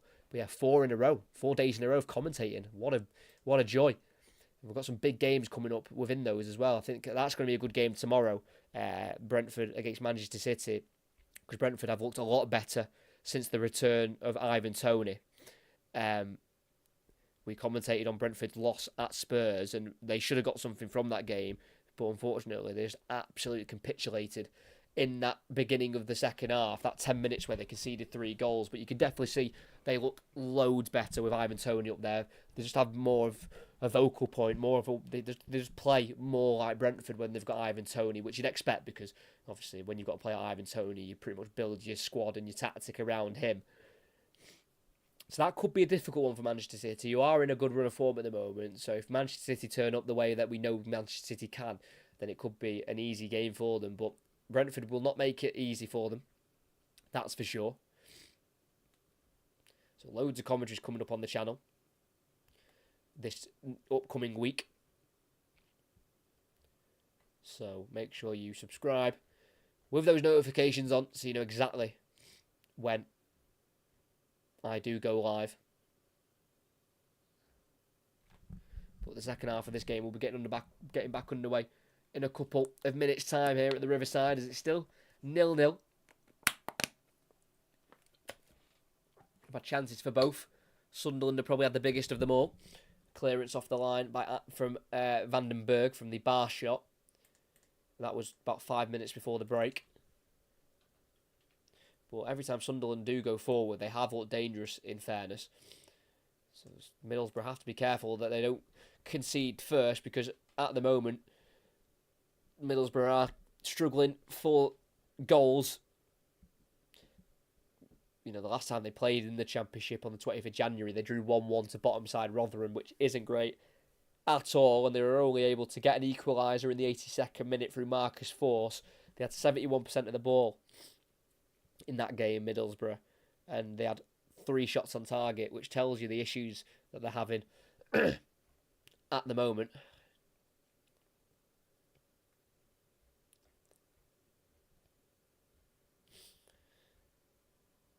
But I really don't know which way this game will go, because it has been quite even overall. I mean, it's not gone a certain way where I definitely believe Sunderland will go and take it or Middlesbrough will go and take it.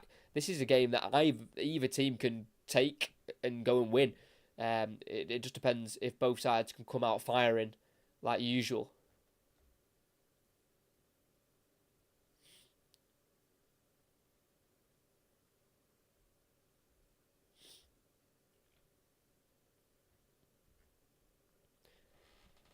Also, what we have to think about as well, will any changes be made? Because the one player for Sunderland who I don't think was on it at all was Mason Burstow up front. Just could not get him in the game. He's a current under-20 international for England, and he's on loan from Chelsea, and they just could not get him in the game. The one time he got it in the game, he dropped a little bit deeper for the ball and played it in behind for Abdullah, who had a shot on goal, which probably should have also been a bit more of a result than just a shot into the side netting. That was good from him, but bar one pass he's done very little. So we might see a change up front for Sunderland, maybe not at half time, but at some point in the second half, if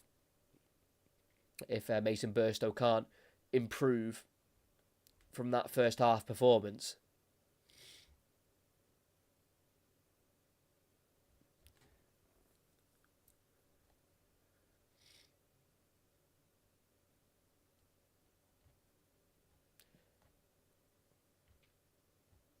The second half will be getting underway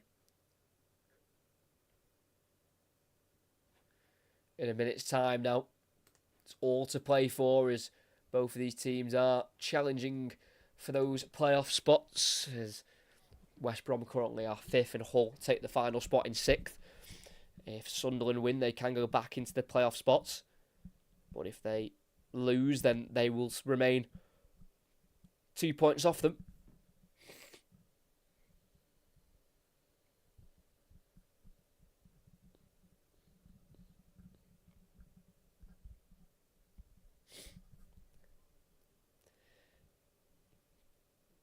Just showing here on Sky the Super Bowl, which is next week.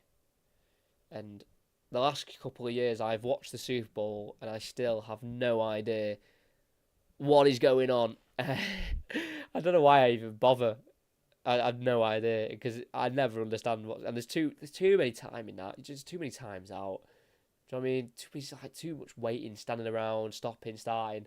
I just don't think it's a sport for me. But I just think I like the whole show of it and the fact it is, you know, in America such a huge occasion, the Super Bowl. But every time I watch it, I still don't know what's going on.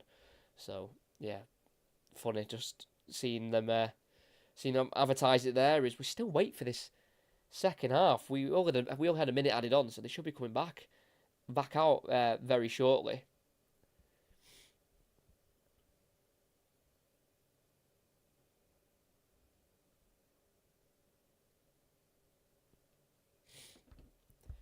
We'll see if any changes have been made as well, because I'll be gobsmacked if that Mason Burstow stays on.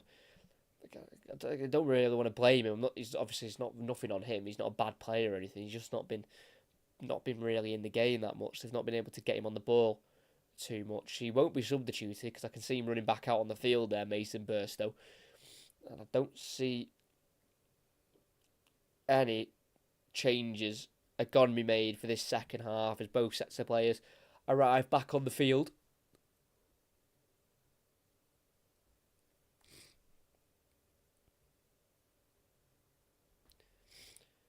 But by this time last year, Middlesbrough did find themselves back in the playoff spots. They got into the playoff positions in late January. We're obviously now in early February and they still linger in mid-table, Middlesbrough. But for Sunderland, it was pretty heartbreaking the way the playoffs went for them, because they did go 2-1 up in the first leg. They won their home game, but they lost the away leg, the second leg 2-0, so obviously were defeated. So they were almost there, but then it was taken away from them by Luton and Rob Edwards. But we're going to get back underway for this second half. Sunderland kicking right to left, Middlesbrough left to right. The away team with kick-off, as it's with their left-back Hielder.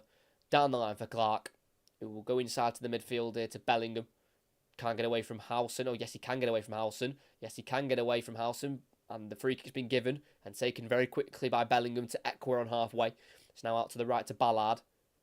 Hume, misplaced pass, picked up by Barlasser, who finds Azaz, who will then find Engel. And we are back underway here for the second half. For Middlesbrough against Sunderland, it's with Middlesbrough in their back line, with number 6, Dale Fry, joined the club age 9, born in Middlesbrough. Dale Fry making his 240th appearance for the club. 221 in the Championship, 211 of them for Middlesbrough, as a ball down the line towards Hackney. Won't reach it ahead of 09, who on the corner flag on the near side can go to his right to Bellingham. Hielder into 09 again, bit of time to clear the ball down the flank. Looking for Clark, headed forward by Fry. And then back by Howson to the goalkeeper, towards the goalkeeper Glover, who allows Vandenberg to take over.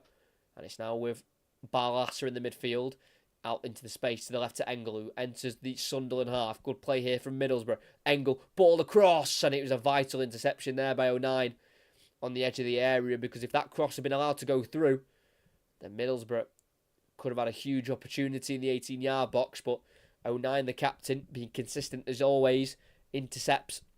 And Sunderland try and come forward here. Hjelde into Clark, tackled there by Force. Last touch off the Middlesbrough player, so it'll be a throw-in for the away side on this near side.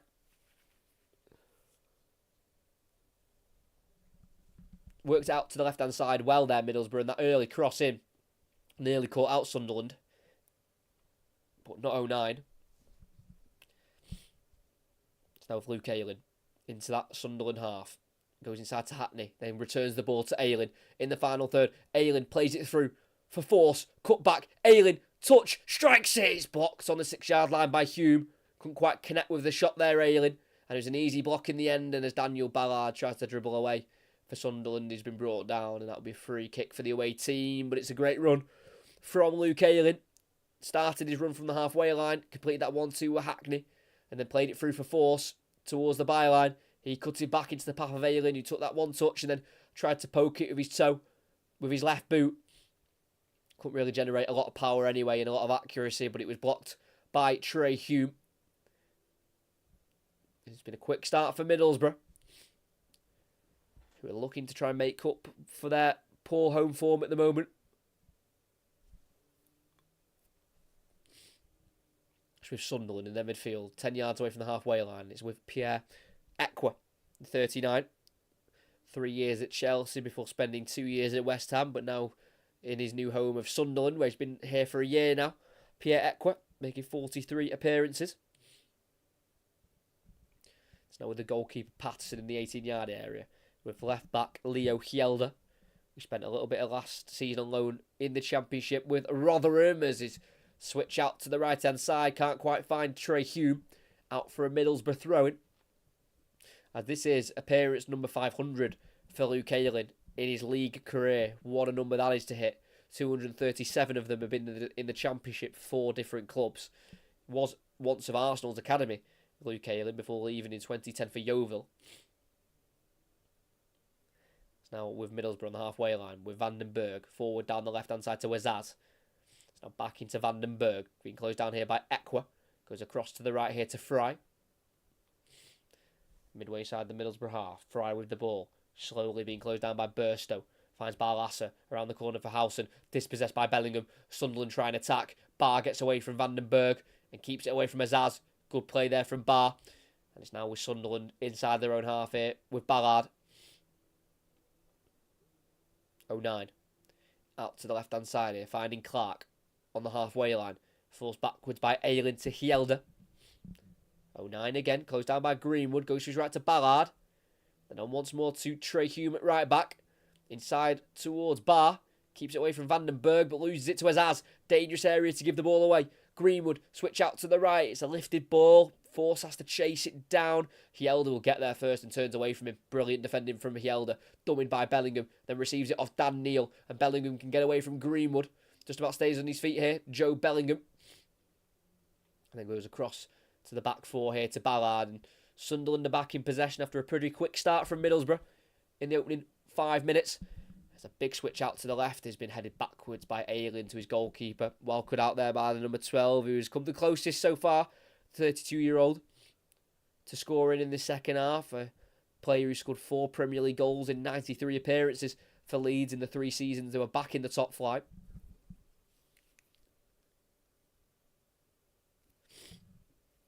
Middlesbrough with their back 4 on the ball. Plays it forward to Hackney. Now onto the halfway line to Barlasser. Hackney again, looking out to the left to Azaz. Cut out by Equa. Lost by Barr. Hackney looking for Engel. Tackle by Hume. Last touch off Engel. And that'll be a throw-in just inside their own half for Sunderland on that far side. Is Michael Beale giving a few instructions out on that touchline. He's faced Middlesbrough once, Michael Beale, as a head coach, and that was whilst at QPR. It was a 3-2 win back in August 2022 before Michael Carrick joined Middlesbrough as Equa misplaces a pass there. Really loose ball in his own half, and it gives Middlesbrough the throw-in on their left-hand side. It's now a Barlasser. Engel inside to Howson. Finding the spaces well here, Middlesbrough. Forward to Hackney. Back to Howson. And it's now with Fry in the centre circle. Got time on the ball. Plays it forward to Barlasser. Looks to the left-hand side. Feeds Azaz into the path of Engel. It's a short pass cut out by Hume, but only as far as Azaz, who with the left foot can scuff a cross in, but it's dealt with by Neil, and his pass goes straight out of play for a throw-in for Middlesbrough.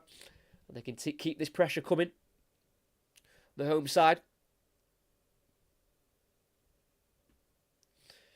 Interestingly enough, Middlesbrough's only away clean sheet this season did come at the Stadium of Light against Sunderland. They've kept 5 at home and then just the 1 away. So are usually a little bit more solid defensively at the Riverside, Middlesbrough, from when they usually play away from home. Lost 6 times at home already, Middlesbrough, which is pretty poor when you've only played 14 games. As Azaz plays it through for Greenwood, goes around the goalkeeper, goes down, and the referee gives a free kick for offside. The decision is taken away from the referee. He doesn't have to make that big call. Greenwood, for the 3rd time in the game, caught offside. Nice ball through by Barlasa to find Azaz. And yeah, Greenwood went early again. Definitely offside. Goalkeeper came. Again, not really seen a replay to show if he caught Greenwood or not, but it wouldn't have mattered anyway because Greenwood was offside as the ball was played through to him. Yeah, caught offside, I think, 3 times now, Greenwood. He isn't an out-and-out striker, in fairness, Sam Greenwood. He's more of just an attacker, more of an attacking midfielder, can play wide as well.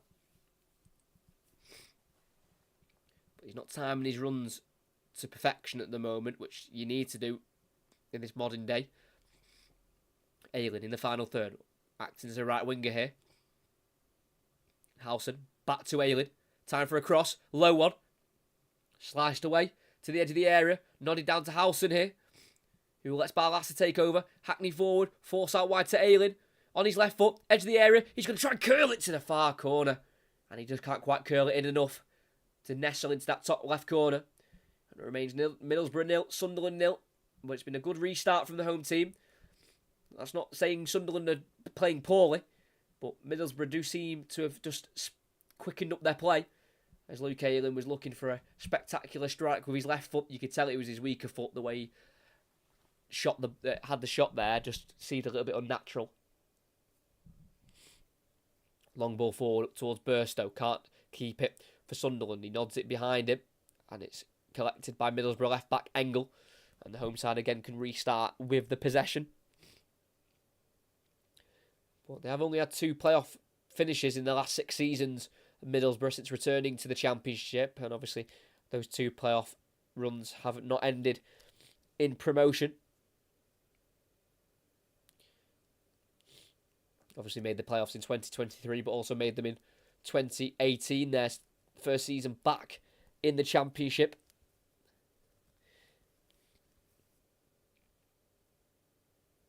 As Luke Ayling dispossessed on the halfway line. It's now Jack Clark, who bursts into the Middlesbrough half. He's got Hjelder to his left. Jack Clark will keep running, and his heavy touch falls to Burstow, who can turn, or tries to turn away from Howson, but he loses possession on the edge of the area. And then a ball played over the top. Greenwood will chase it again. And again, caught offside. Obviously, you've got to, question the runs from Sam Greenwood. He's clearly not timing them right. And to be fair, that time, you think it might have just been onside there. Luke 09 just dropping a little bit deep. But whatever the case is, you've got to give props to Sunderland for playing the high line and getting it right pretty much every time so far. As it's with Sunderland at the back, with Ballard. Playing the ball into the Middlesbrough half, to the right-hand side. First time ball looking for Barr by Hume. Cut out there by Engel. Throwing for Sunderland. Throw taken to Bellingham. Can't get away from Howson. Ball forward. Picked up by Neil in the midfield for Sunderland in the centre circle. It's now out to the left back of Hjelder. He's inside his own half here. Forced to go to 09. Just looking for his options. He's not got many. Middlesbrough closing the spaces down well here. Now with Neil to Ekwa in the centre circle. Furthest right is Hume. He goes to Ballard instead. Now it's to Hume. And then into Ballard on the halfway line.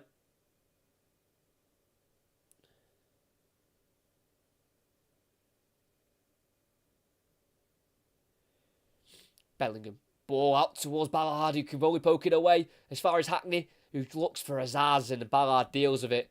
But that is such a risky pass from Bellingham. There's no need to make that pass, across his back line, back towards his own half. It's just a bit of a blind pass there from Bellingham. And as Hackney tried to punish Bellingham for that mistake, he looks like he's been hurt in the process. But I think eventually Hayden Hackney will get back to his feet. Ballard just about kicking the ball forward, and then they just clattered knees, Hackney and Ballard. No foul within it, just, like I say, just clashed knees accidentally. And Hackney came off a little bit worse.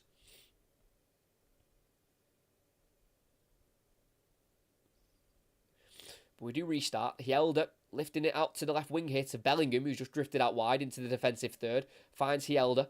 Down the line, can't find Clark. Goes through towards Ayling, who will chase the ball down and get there ahead of Burstow, and pokes it back to his goalkeeper of Glover on the edge of the area.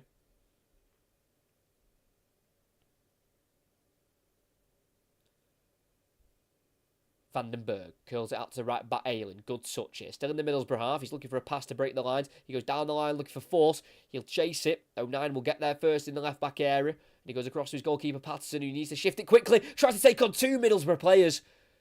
And as he got past one, there was another one following right behind. And as he tried to poke it back to his left to 09, Force was that second man closing him down. Chopped beyond Greenwood. But as he chopped beyond that player, it turned him straight into Force, who closed down Patterson. And as he played the pass, it deflected off Force behind for a goal kick. Got away with that one, Patterson, taking a very risky turn for no apparent reason. He just needed to get rid of that one as quickly as possible. But he survived the scare. And in the opening 13 and a half minutes of this second half, it's definitely been Middlesbrough who have been the better side, which was needed really, because for me, I think Sunderland just edged the first half in terms of quality. That's Middlesbrough, midway side of their own half, who are Vandenberg. Out to the left back, Engel. Then into Vandenberg once again as he's been closed down by Abdullah. It's now in the 18-yard box to Glover. Ball out to the right. It's a high ball, looking for Ayling. Header won by Hjelde. Two former teammates going up against each other, and Hjelde won the header, but conceded the throw-in. So a ball for Middlesbrough on the near side.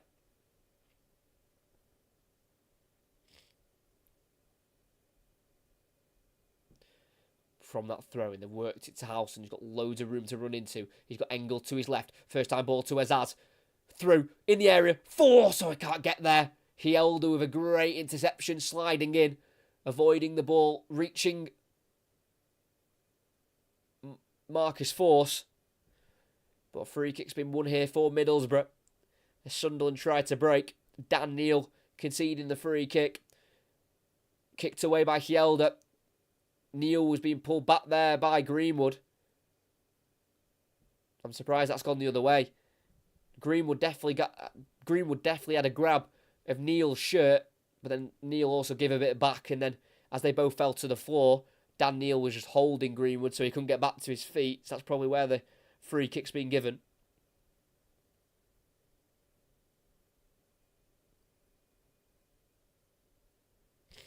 So it's Dan Barlaser over it. Again, it's just to the right-hand side, about 40 yards out, so too far away for a shot. But a nice little angle here for a cross. The referee having a word here with Ekwa and Ayling. And they're both laughing and having a giggle. So they're obviously finding something funny. As eventually we'll get the free kick taken. The Sunderland defensive line is on the edge of the 18-yard box.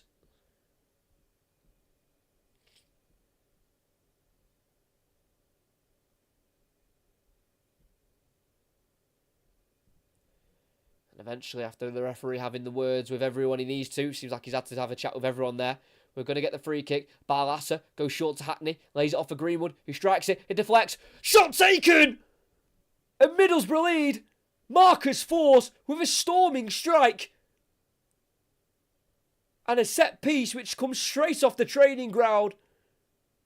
Ends up in a goal for Middlesbrough in the second half, where they have really stepped up and have been the better side. Marcus Force gets his third goal in his last 3 games in the Championship. And that is sweetly struck with the right foot. No chance for Patterson in the Sunderland goal to stop it. The ball was played to Barlas's left, to Hackney, laid it off to Greenwood, whose shot was deflected, which fell nicely in the end for Force, who could control it, and in the area, all on his own, Force could take the touch of his left foot, swivel on it and strike it with the right. That is beautiful from Marcus Force. What a touch, what a strike, what a goal. And here at the Riverside, it's Middlesbrough 1, Sunderland 0, and that is a little bit of class from Marcus Force. It's what you love to see. Moment of individual brilliance has broke the deadlock here. And it's Middlesbrough 1, Sunderland 0. And what a moment there for Marcus Force. What a goal. They deserve that, Middlesbrough, with their performance in this second half.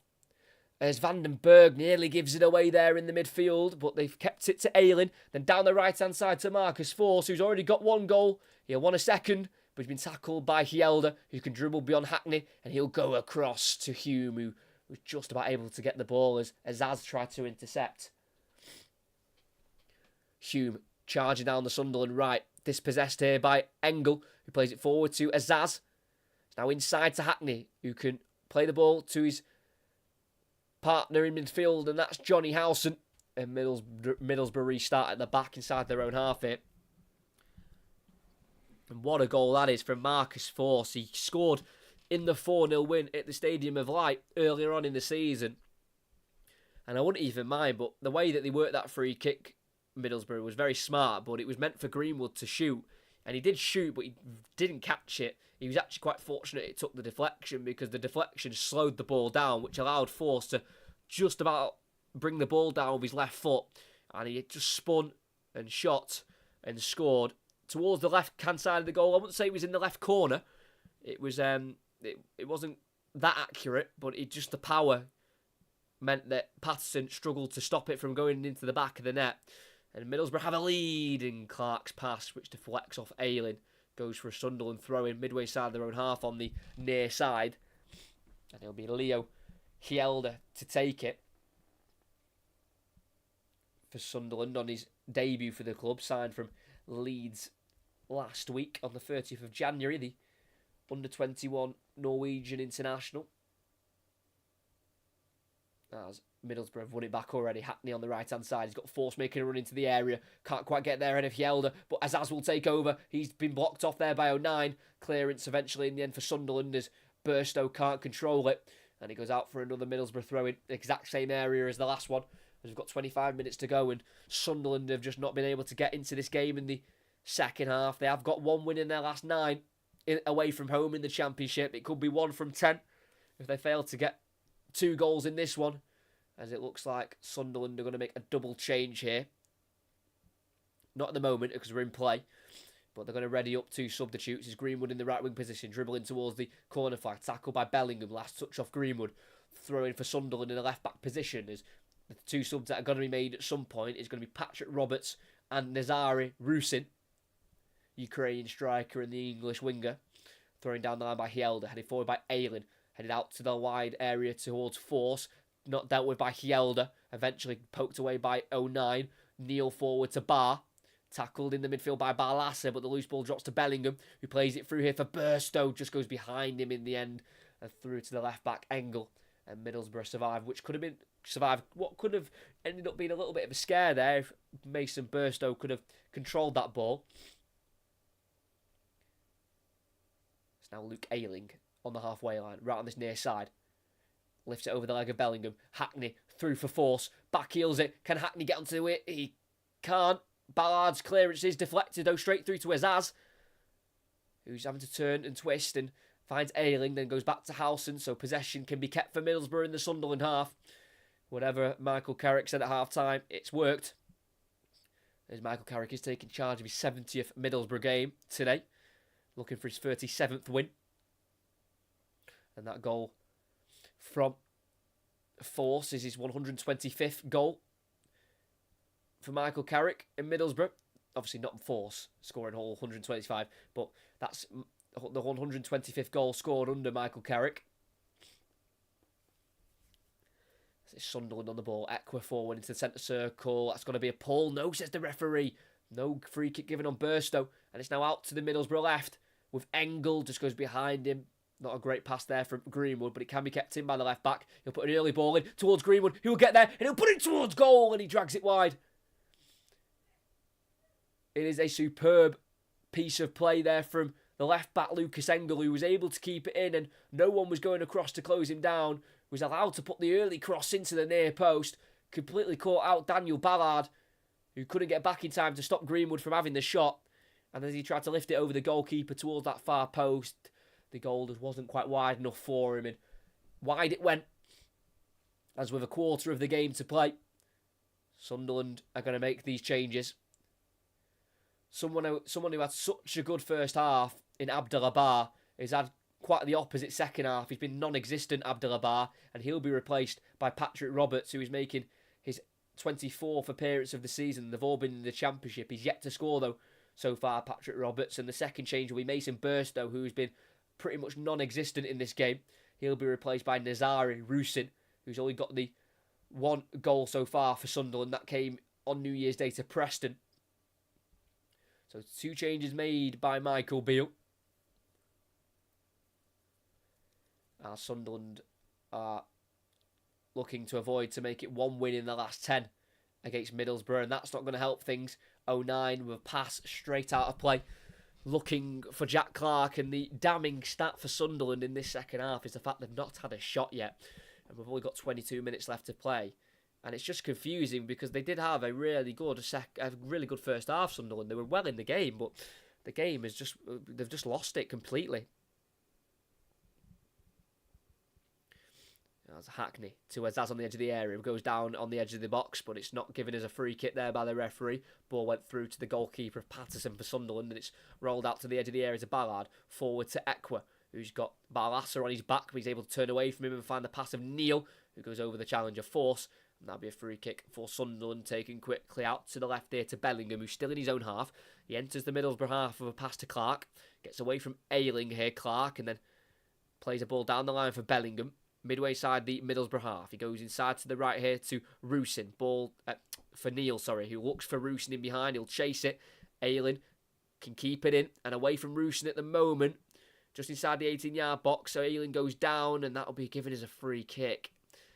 Not sure about that one in all fairness, as I think Luke Ayling's getting a bit of stick from the away support, as the foul was made right in front of those travelling supporters for Sunderland.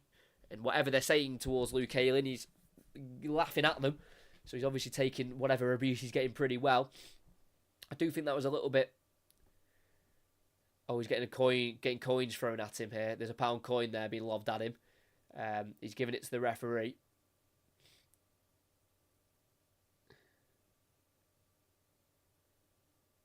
So Luke Ayling there won the free. I don't think it was. I think it was a pretty poor decision that from the referee. I really don't think that Luke Ayling was fouled enough by Rusin. I mean, it's just me. Like 2 arms around him. As soon as you do that, you're pretty much asking for the free kick to be given against you. As Rusin did get an elbow there off Ayling, but it was accidental. Ayling was just using his arms to protect himself, and then caught him in the face by accident. But Rusin's okay to carry on, the Ukrainian striker. As we're back underway, and Luke Ayling has it in the Middlesbrough half, looking for a pass forward into the opposition half. He goes back instead to Vandenberg, and then quickly sweeps it out to left back Engel. Back into Vandenberg on the edge of the area.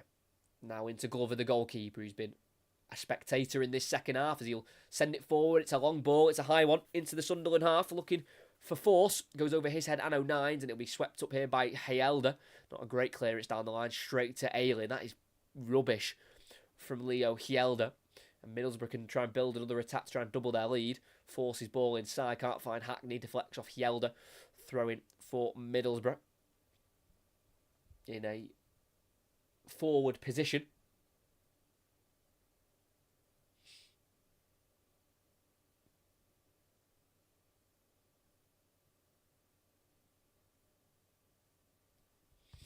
Ayling with this throw, and he wants to try and throw it in towards the final third if possible. That's where 3 of the Middlesbrough players are at the moment. Throws it just to his left here to Barlassa, then gets it back to Ayling. Last touch off Clark. That'll be another throw for Ayling in the exact same position, as we have got just over 18 minutes left to play. Ayling waiting for a bit more movement and also try to just kill the game a little bit, kill the time of the clock. As Ayling throws it down the line towards the corner flag, Force with the chested touch. Hjelde closing him down. Last touch off Force, and that'll be a throw for Sunderland right next to the corner flag on this near side.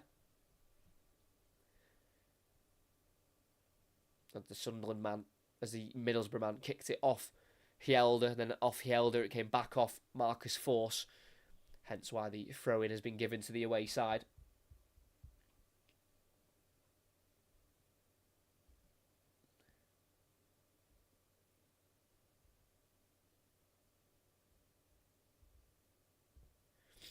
Bellingham loses possession in the midfield, again in his own half. That's the thing. I would love to see the stats for it, but so much of this second half has been played in the Sunderland half. Ayling with the switch. What a ball that is. Oh, just overhit slightly. Looking for Greenwood, who was obviously a teammate of his when they were both at Leeds. On the halfway line, it was like an Alexander-Arnold pass, switching out to the opposite side. It just bounced and just went too far ahead of Greenwood, who couldn't keep it in. But it's a good technique, Ayling, and so close to coming off that pass. As again, Ayling still smiling and laughing. Obviously, must be getting quite a bit of stick as he is playing on that side where the Sunderland fans are situated. I think that's the best thing you can do in the end, really. Laugh it off. Don't rise to it.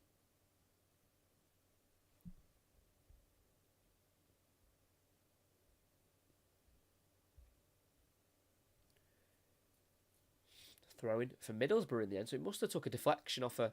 But to be fair, they were showing a replay of Ayling laughing, so, you know, Sunderland may have took that throw-in and lost it and put it out for a throw-in. I'm not sure. They weren't showing the game. They were showing Ayling having a giggle. So, whatever's happened, Middlesbrough have got the ball and they've just won a free kick there. Hayden Hackney taken down by Roberts.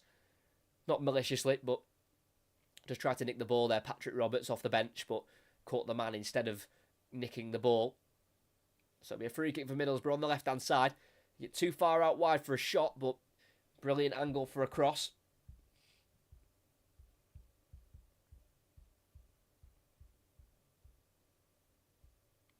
So it's Dan Barlaser over it, who's been at the club for over a year now, and he's still yet to score. It would take something to score from this free kick as he crosses it in. Flick to the far post. Vandenberg meets it. Cleared away. Helped forward by Engel. Still alive. Twist. Turns. Shoots. Blocked and cleared. And Nizar Rusin for Sunderland will chase that down rapidly. And it'll be Glover to get there. And he takes him on. And he plays it to his left. That's very confident goalkeeper from Glover. Down the line to Engel. Flicks it on. Looking for Greenwood. Hume heads backwards to Ballard, who then can get brought down there by Greenwood. And that's going to be a yellow card for Sam Greenwood. I think that's more for a collection of fouls than just that one. I think Sam Greenwood's committed a few fouls, not just first half, but second half as well. As they were looking at a penalty shout there, Luke O'Nien had his hands all over Dale Fry. Another referee who sees it might give that. This one didn't, so it remains 1-0 and no penalty for Middlesbrough. Definitely playing very dangerously there, though. Luke O'Nien holding Dale Fry the way he was. Thanks to everyone who is here. If you can like and subscribe, that would be absolutely brilliant. Another commentary coming later today. Chelsea against Everton women in the WSL. 7:15 kickoff. So a bit later on in the day, so you can watch your Manchester United West Ham game and your Arsenal Liverpool game, and then if you need even more football, come back to this channel and you can get live WSL commentary from from 6:30 when the stream will start. But the kickoff is 6:45 as we've just got a break in play here. And it looks like Middlesbrough are going to make a triple change, which is a commentator's worst nightmare. You've got to try and see who comes off and who comes on and all the rest of it. I think one of those changes is going to be Marcus Force, the striker who scored the goal, because he's down at the moment. I'm not sure how serious that injury is. I'm not sure what he's even done to injure himself there. He's walking off a little bit gingerly, but hopefully it's nothing serious. So the goal scorer and the match winner at the moment, Marcus Force, is the man to be replaced here as one of the three substitutes. Scored in the reverse fixture at the Stadium of Light, and he scored again today. So Marcus Force will be substituted, and he'll be replaced by Middlesbrough's number 19 of Josh Coburn, who was once of Sunderland. Josh Coburn was released in July 2018 and he was there for 5 years before his release until he then joined Middlesbrough, where he's making a name for himself this season. He's got 2 goals in his last 3 in the Championship. Josh Coburn. Another change, Sam Greenwood. He'll be replaced by number 18, Sam Silvera, who joined in the summer from Central Coast in Australia. He is Australian himself, despite being born in London. He grew up and was raised in Australia, and he's been out for the last month or so, as he was with Australia in the Asia Cup, but he has returned as they were knocked out in the quarterfinals by South Korea. And the third and final change will be Dan Barlaser, who's still waiting for his first Middlesbrough goal. He's replaced by Loney from Nottingham Forest, and that is Lewis O'Brien. So 13 minutes to play. It's still Middlesbrough 1, Sunderland 0. And from that free kick that Daniel Ballard won, he eventually takes it, and Sunderland will start from building from the back. Luke O'Neill, left-footed clearance. It's a high one deep into the Middlesbrough half. Don't know who he's aiming for, because no one in a Sunderland shirt is anywhere near it.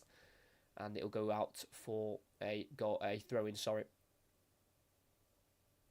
for Middlesbrough is Sam Greenwood, once of Sunderland's academy, born in Sunderland. His family are Sunderland supporters. He's obviously just been replaced. He's had a decent game, just couldn't time a run for his life. Caught offside plenty of times. Sam Greenwood, who is on loan from Leeds, does have a contract, I think, till 2026 at Leeds, so not quite sure what the situation will be with Sam Greenwood at the end of the season if Middlesbrough want to try and bring him in on a permanent, as Sunderland need to try and do something in this half because they've done nothing. And they are in the Middlesbrough half on the near side with left-back Hjelde. Plays it backwards from Neil, but he will receive the ball from 09 in the end. Now Neil goes to his right to Ekwa in the centre circle. Middlesbrough got plenty of bodies back as the ball's been played forward here to Bellingham in the centre of the field. Goes to his left here to Neil. It's now with Jack Clark, who's been non-existent in the second half, and he gets taken down by Ayling. Free kick for Sunderland in the final third. And Luke Ayling receives the yellow card from the referee, Darren England. In the first half, nearly every time Jack Clark ran at Luke Ayling, he got past him, and they've just not been able to get Clark on the ball to do this. Wet on the inside, brought down clearly, and he wins a free kick for his side. And it's a chance for Sunderland to get the ball in the box and actually maybe have a shot at goal. I don't think they've had a shot still in this second half, as Middlesbrough came out and have just absolutely dominated this game in the second 45. But with 11 minutes to go, it's a cross from the left-hand side. It will be taken by Jack Clark. And this would be a real change of the script here if Sunderland can score. Ball goes in. It's a good swinging ball, glanced on, and it goes wide. Daniel Ballard was the one who flicked the cross on towards the far corner. And he just couldn't quite aim it into the back of the net. It's a good cross from Clark towards the near post. And around 10 or so yards out, Ballard got up the highest and just nodded it wide of the post, unfortunately, for Sunderland. But they've had a shot on goal. They've done something in the game in the second half. And they might try and come again here. Clark on the halfway, surrounded by red shirts.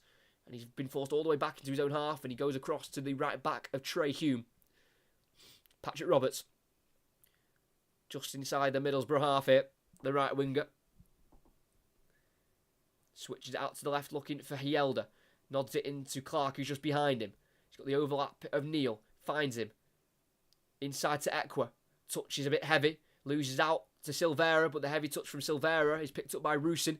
So Sunderland can keep building here in the Middlesbrough half. One of the first times in the half they've actually been in the Middlesbrough area. That's from that right-hand side. Patrick Roberts crosses in. Is he onside? It doesn't matter anyway because Hjelde can't bring the cross down. And it goes straight through for a goal kick for the home side. Not a bad ball there from Roberts, who from the right wing was coming across the field to work that cross. And I think Hjelde just gone. And the offside flag has gone up anyway. So free kick or a goal kick, doesn't really matter. The offside was pretty much where goal kicks are taken from. So it'll be a Middlesbrough ball nonetheless. And it's slammed forward. Header won by Hume into Roberts on halfway. Overruns it and then he brings down O'Brien. Advantage is played though, as Hackney can bring it away. Out to the right-hand side here to Silvera. Takes on Hjelde on the outside. Good running from Silvera. Works across in. It's dealt with by 09. Only finds Ayling, who works it back to Silvera. Good bit of triangle play there. Silvera to Hackney. lifts it into the area. Kneed away by Ballard, then headed away by Hjelde. Or as far as Rusin, who touches it back to Bellingham, and eventually it's with the left-back Hjelde on the edge of the area. Tries to work it out to the left wing of Clark. Just goes behind him in the end, and that'll be a throw-in for Middlesbrough in the Sunderland half.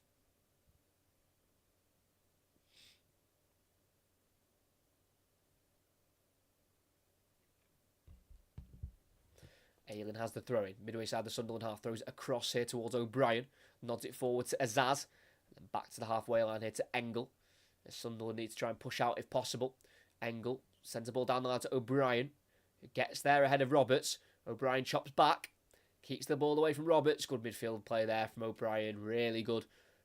And he gets the ball back from Engel. Then receives it. Oh, great ball. Good link up. Cross goes in. Goes behind everyone. And out to the edge of the area to Clark.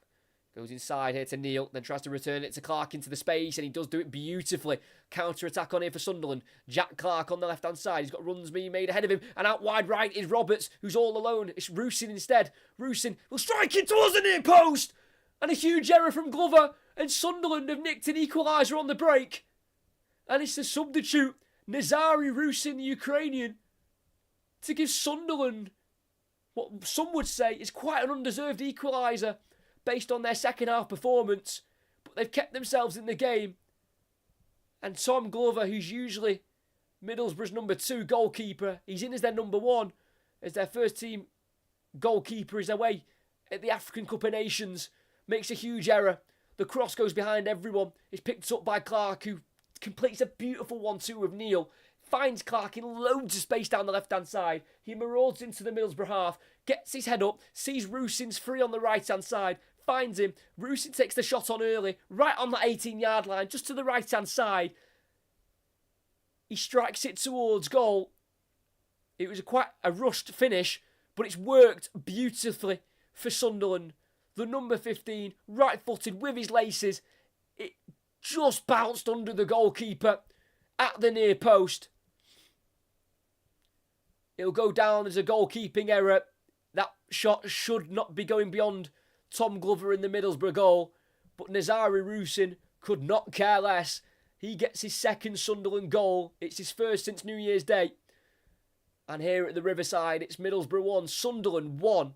And despite Middlesbrough domination in the second half, on the break, Sunderland have had one chance and they have been able to take it. I think before that they had that Ballard header that went wide from that free kick. But that was their first shot on target of the half and they've scored it 1-1. Do think Middlesbrough have made a change during the celebrations of that goal. It's Azaz is trying to bring it forward, tackled fairly from behind there by Roberts, and then fed out to the left-hand side to Clark. No way they could nick it. Jack Clark in the box on the left-hand side, onto his right foot, then back onto his left. Try to get it back onto his right, keeps it away from Ayling, finds the pass to the edge of the area to Bellingham, who shoots, and it's blocked by Howson, and then picked up by Hume. And it's now with Sunderland with their right centre-back of Daniel Ballard, and how a game can change. Sunderland now on the ball. Jack Clark, midway side of the Middlesbrough half, goes back here to Hjelde. Across here to 09, then on once more to Ballard. So the change for Middlesbrough, Luke Thomas, the left-back, came on for left-back Engel. So it's a like-for-like change. Luke Thomas was brought in on loan for the second half of the season after spending the first half of the season at Sheffield United in the Premier League. And Luke Thomas comes on for his first ever appearance for Middlesbrough. As we've got just under 5 minutes of the 90 to play. Hjelde takes off Silvera, lets Jack Clark take over, who seems to have burst back into life. He plays the ball through towards Bellingham in the area. Can Dale Fry see it behind for a goal kick? Yes, he can. Good defending there from Dale Fry. And it'll be a goal kick for Middlesbrough. But what a moment there for Nazari Rusin, who made the bench for the first time for Ukraine back in October of 2023. And it's a good finish towards the bottom right corner at the near post. You'd usually expect the striker to go across goal, but it's gone under the goalkeeper. He should really have kept that one out. But Sunderland will not be complaining, as they've been, such a different team compared to the first half. I thought they edged the first half, but the second half they've been nothing short of dismal. They've just done nothing going forward. And the first time they actually were able to break, really, on Middlesbrough, they did score. So, you've got to give them the credit for that one. That's Middlesbrough. Find a throw into Azaz. Heavy touch. Tackle by Ballard. Forward to Neil on halfway. Fed out to the left here to Clark. He's going to go on the outside of Ayling. Keeps it away from the former Leeds fullback. Still with Clark. Has to make a touch behind him to keep it. And then he's brought down there by Silvera. That'll be a free kick for Sunderland. Well won there by Jack Clark. And if he's at Sunderland, if Sunderland don't go up for this season and Jack Clark is still at Sunderland, I will be amazed. He has got Premier League quality written all over him. Jack Clark, who did spend 3 years at Spurs and only made 4 first-team appearances. And before that, he'd spent 11 years at Leeds, coming through their academy ranks. But he's got to make a move back to the Premier League. He's a fantastic player to watch, the 23-year-old. He's going to take this free kick. He's going to just glide it towards the far post. It's overhit. It reaches nobody. And straight out of play for a goal kick for Middlesbrough.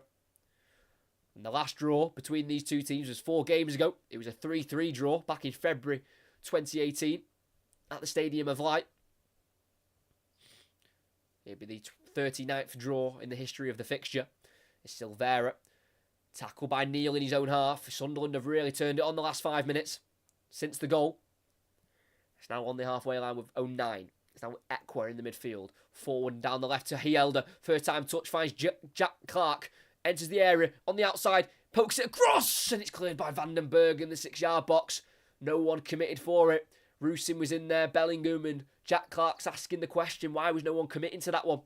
Could have been an easy tap in the end as Hielder. Down the line again for Ekwa this time. Works the left-footed crossing. Headed down by Rusin straight into the hands of Glover. And they want to try and get off to a counter-attack. Glover kicks out of his hands. Looking for Coburn, who loses out to 09 originally, but then wins the second ball. And it's now with Hackney for Middlesbrough. Coburn. Oh, delays the pass too much. Tackle by 09. Neil pass through. Loses it to Howson, who finds Silvera, but it goes against Johnny Howson. I think the foul's been given against him for the motion of the foul. I think it was more of a scissor motion from Johnny Howson. Just went in a little bit too aggressively. Despite winning the ball, the referee didn't like the way he went in. And that'll be a free kick for Sunderland on the halfway line, just towards their left-hand side. And they're working it to their right flank, to the right back of Trey Hume.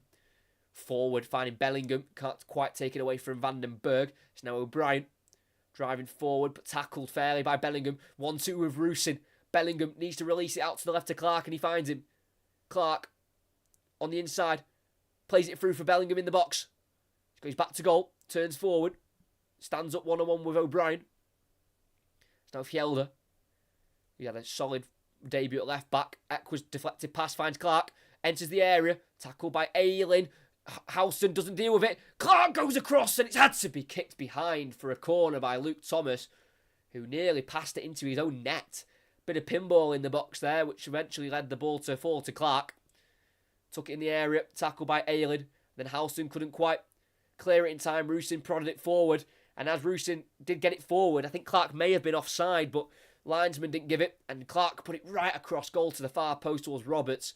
Thomas got there first and, like I say, nearly passed it into his own goal. And thankfully for Middlesbrough, he went for a corner instead. In-swinging corner goes in, but the referee's whistle had gone. So it's going to be a retake. A bit too much shoving and pulling and pushing in the area for the referee's liking, as we're getting 6 minutes of added on time here at the Riverside Stadium. As it's Middlesbrough 1, Sunderland 1 in this very intriguing championship game for the race for the playoff spots. So it's going to be a second try for Roberts. It's a deeper one towards the far post. Header one by Vandenberg to the edge of the area to Clark, who feeds out to the left here to Rusin. He's going to charge to get it and he keeps it in. Nice chop turn. Cross deflects off Vandenberg though. Straight to Clark. So not the worst of results there for Sunderland, as he's been forced all the way back to the centre circle to Hume. But it does mean Sunderland can keep possession. It's on that far side now with Pratchett Roberts. 1-on-1 with Thomas. Roberts has been forced to go backwards here, but he turns Thomas instead. What a bit of skill that is from Roberts. Charging the goal onto his left foot. Tries to square it towards Ekwa, who keeps it alive for Sunderland. Ekwa on the ball. Clips it out to the left here to Clark, who's coming back from an offside position. And that'll be a free kick for Middlesbrough to take in their defensive third, and taken quickly forward here to Silvera.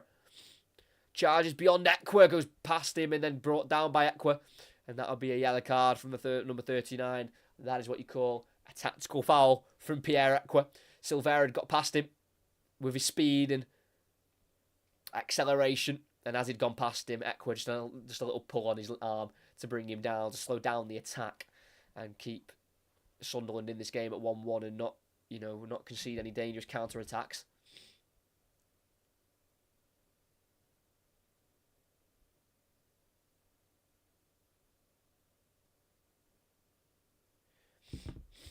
So it's going to be O'Brien to play it down the line here for Ayling.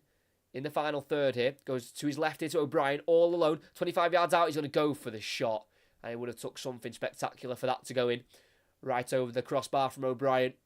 And with 4 minutes of added on time to play, it is still Middlesbrough 1, Sunderland 1. And Michael Carrick will be so frustrated with this because his team in the second half have done more than enough to win this game. But one little counter-attack that they let Sunderland have, they've been punished for. This will be both of these teams' 5th draw of the season in the league. Sunderland would go a point closer to Hull in that 6th spot, which is the playoff position. As Rusyn has it in the left wing position for Sunderland. He's got Vandenberg following him, and he deflects the cross, and it goes straight to his goalkeeper Glover, who out of his hands will kick it forward, out to the Middlesbrough left, looking for Coburn, who will not have the pace to keep that one in. Out of play from the Middlesbrough goalkeeper. And that'll be a throw-in for Sunderland in their own half. He's going down with Rotherham and Sheffield Wednesday. Oh, I don't know. Because there's so many poor teams down there. I would go Huddersfield, personally. And I know they won yesterday. I know they won 4-0 yesterday. But they've just obviously sacked Darren Moore. Obviously, they could get a new manager bounce. But from what I've seen of QPR, when I've watched QPR, I do like the way they play, and I think if they can get it going properly, a bit more time under their new manager of Cifuentes, then QPR could really start driving away from those relegation spots. Could be completely wrong, but that's what I think anyway at the moment. I know QPR are below Huddersfield, I understand that, but I just feel like if QPR can really get going under their new manager, because the way they were playing against Watford, where they lost 2-1, they shouldn't have lost that game for me, personally. So it just depends, who knows, we'll wait and see. But for me personally, I'd put my money on QPR, even though they are 3 points behind at the moment. But there's 16 games to play, so 3 points isn't a huge gap at the moment. As in this game, we've got 2 minutes left to play. Ayling enters the Sunderland half on this near side. He's got Coburn making a run in the box. He's going to try and find him. Cross goes in, and the head has been won. And it floats over the crossbar and behind for a goal kick. He is absolutely massive, the former Sunderland academy player, Josh Coburn, who spent 5 years at Sunderland before being released, coming up to 6 years ago now. And the 21-year-old was looking for his 6th goal of the season in the Championship. He's got 2 in his last 3 before today. But he directed that one over the crossbar. And I think for sure Sunderland will be the happier team if this ends 1-1. Because in this second half, Sunderland were very poor until the goal, where they started to get back in the game. They weren't back in the game before the goal, by the way. The goal came from a counter-attack, came from nothing, came from Middlesbrough not being able to get back in time after having an attack at the Sunderland goal. But then once they scored the goal, then Sunderland really got back in the game properly in terms of on the pitch. I know they were back in the game on the scoreline, but actually playing, they were able to get in the Middlesbrough half a little bit, which was rare. As Luke O'Nien clears that ball deep. As Rusyn went down there, just holding his head, so the referees just stopped the play, just to make sure he is okay. So I think we're going to get a drop ball here for...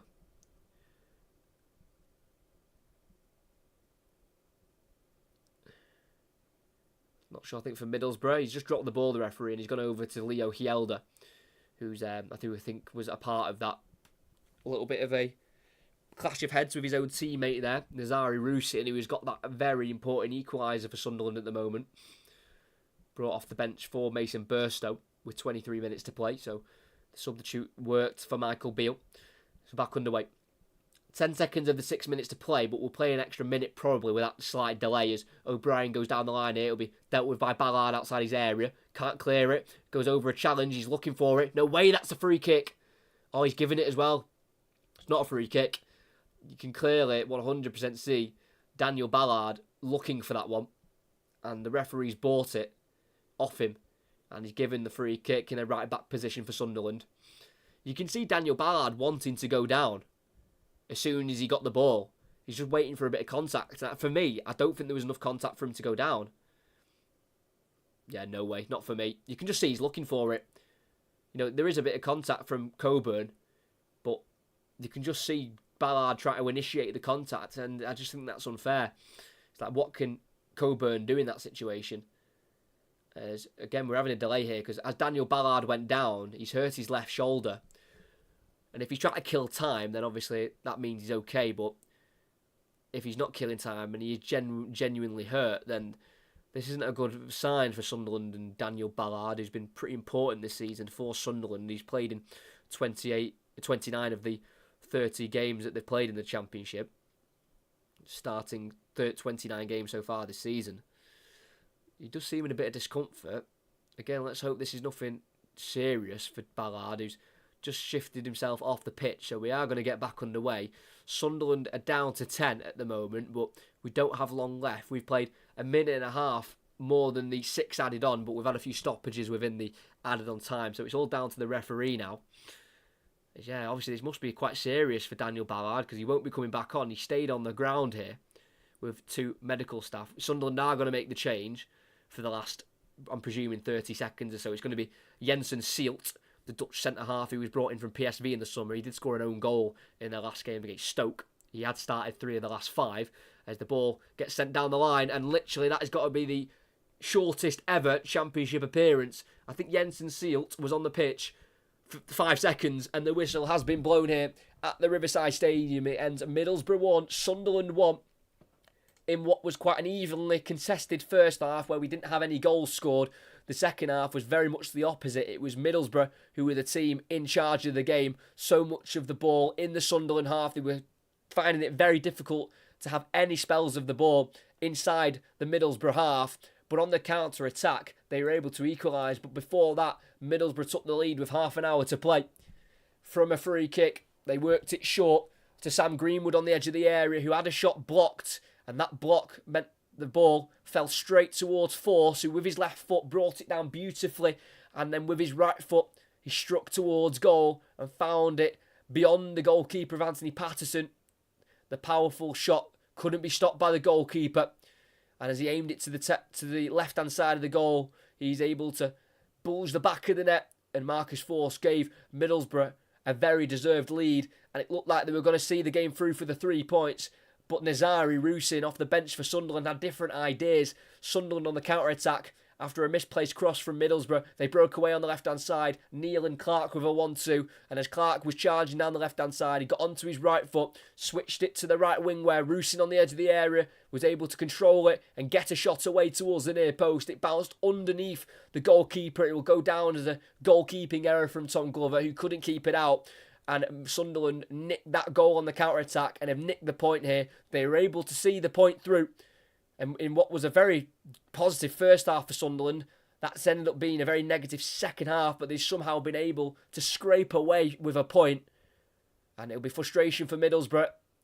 It'll be somewhat delight for Sunderland because they've been able to come away from home somewhere, away from home where they've not been great this season. Sunderland, they are now just 1 win from their last 10 away from home, but that is a point that they can add to the tally. They are now just the 1 point off the playoff positions. Sunderland in 8th position, 1 point off Hull, who are in 6th. And in a game which Middlesbrough will feel like they should have won, they've only drawn it in the end. It's the first draw between these two since February 2018. And at the Riverside here, between Middlesbrough and Sunderland, it ends 1 goal apiece. Thanks to everyone who's been a part of the live stream, who's been here, who's liked, subscribed, all that good stuff. It does mean a lot. If you are new, make sure you like and subscribe.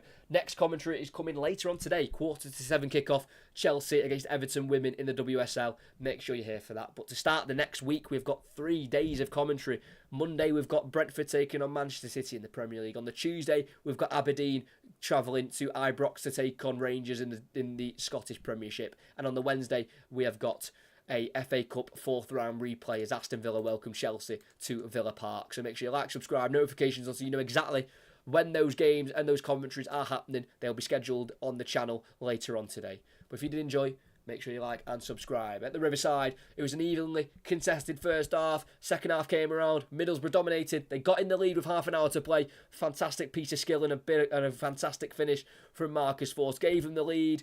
And out of nowhere, on the counter-attack, Sunderland were able to get it forward. Jack Clark, who was dangerous all day, switched out to Rusin, who got his shot away on the edge of the area beyond the goalkeeper of Glover, who should have really got a glove to it and kept it out. He couldn't. In the end, it's finished all square here. Middlesbrough 1, Sunderland 1, point apiece as they still both charge for those playoff positions.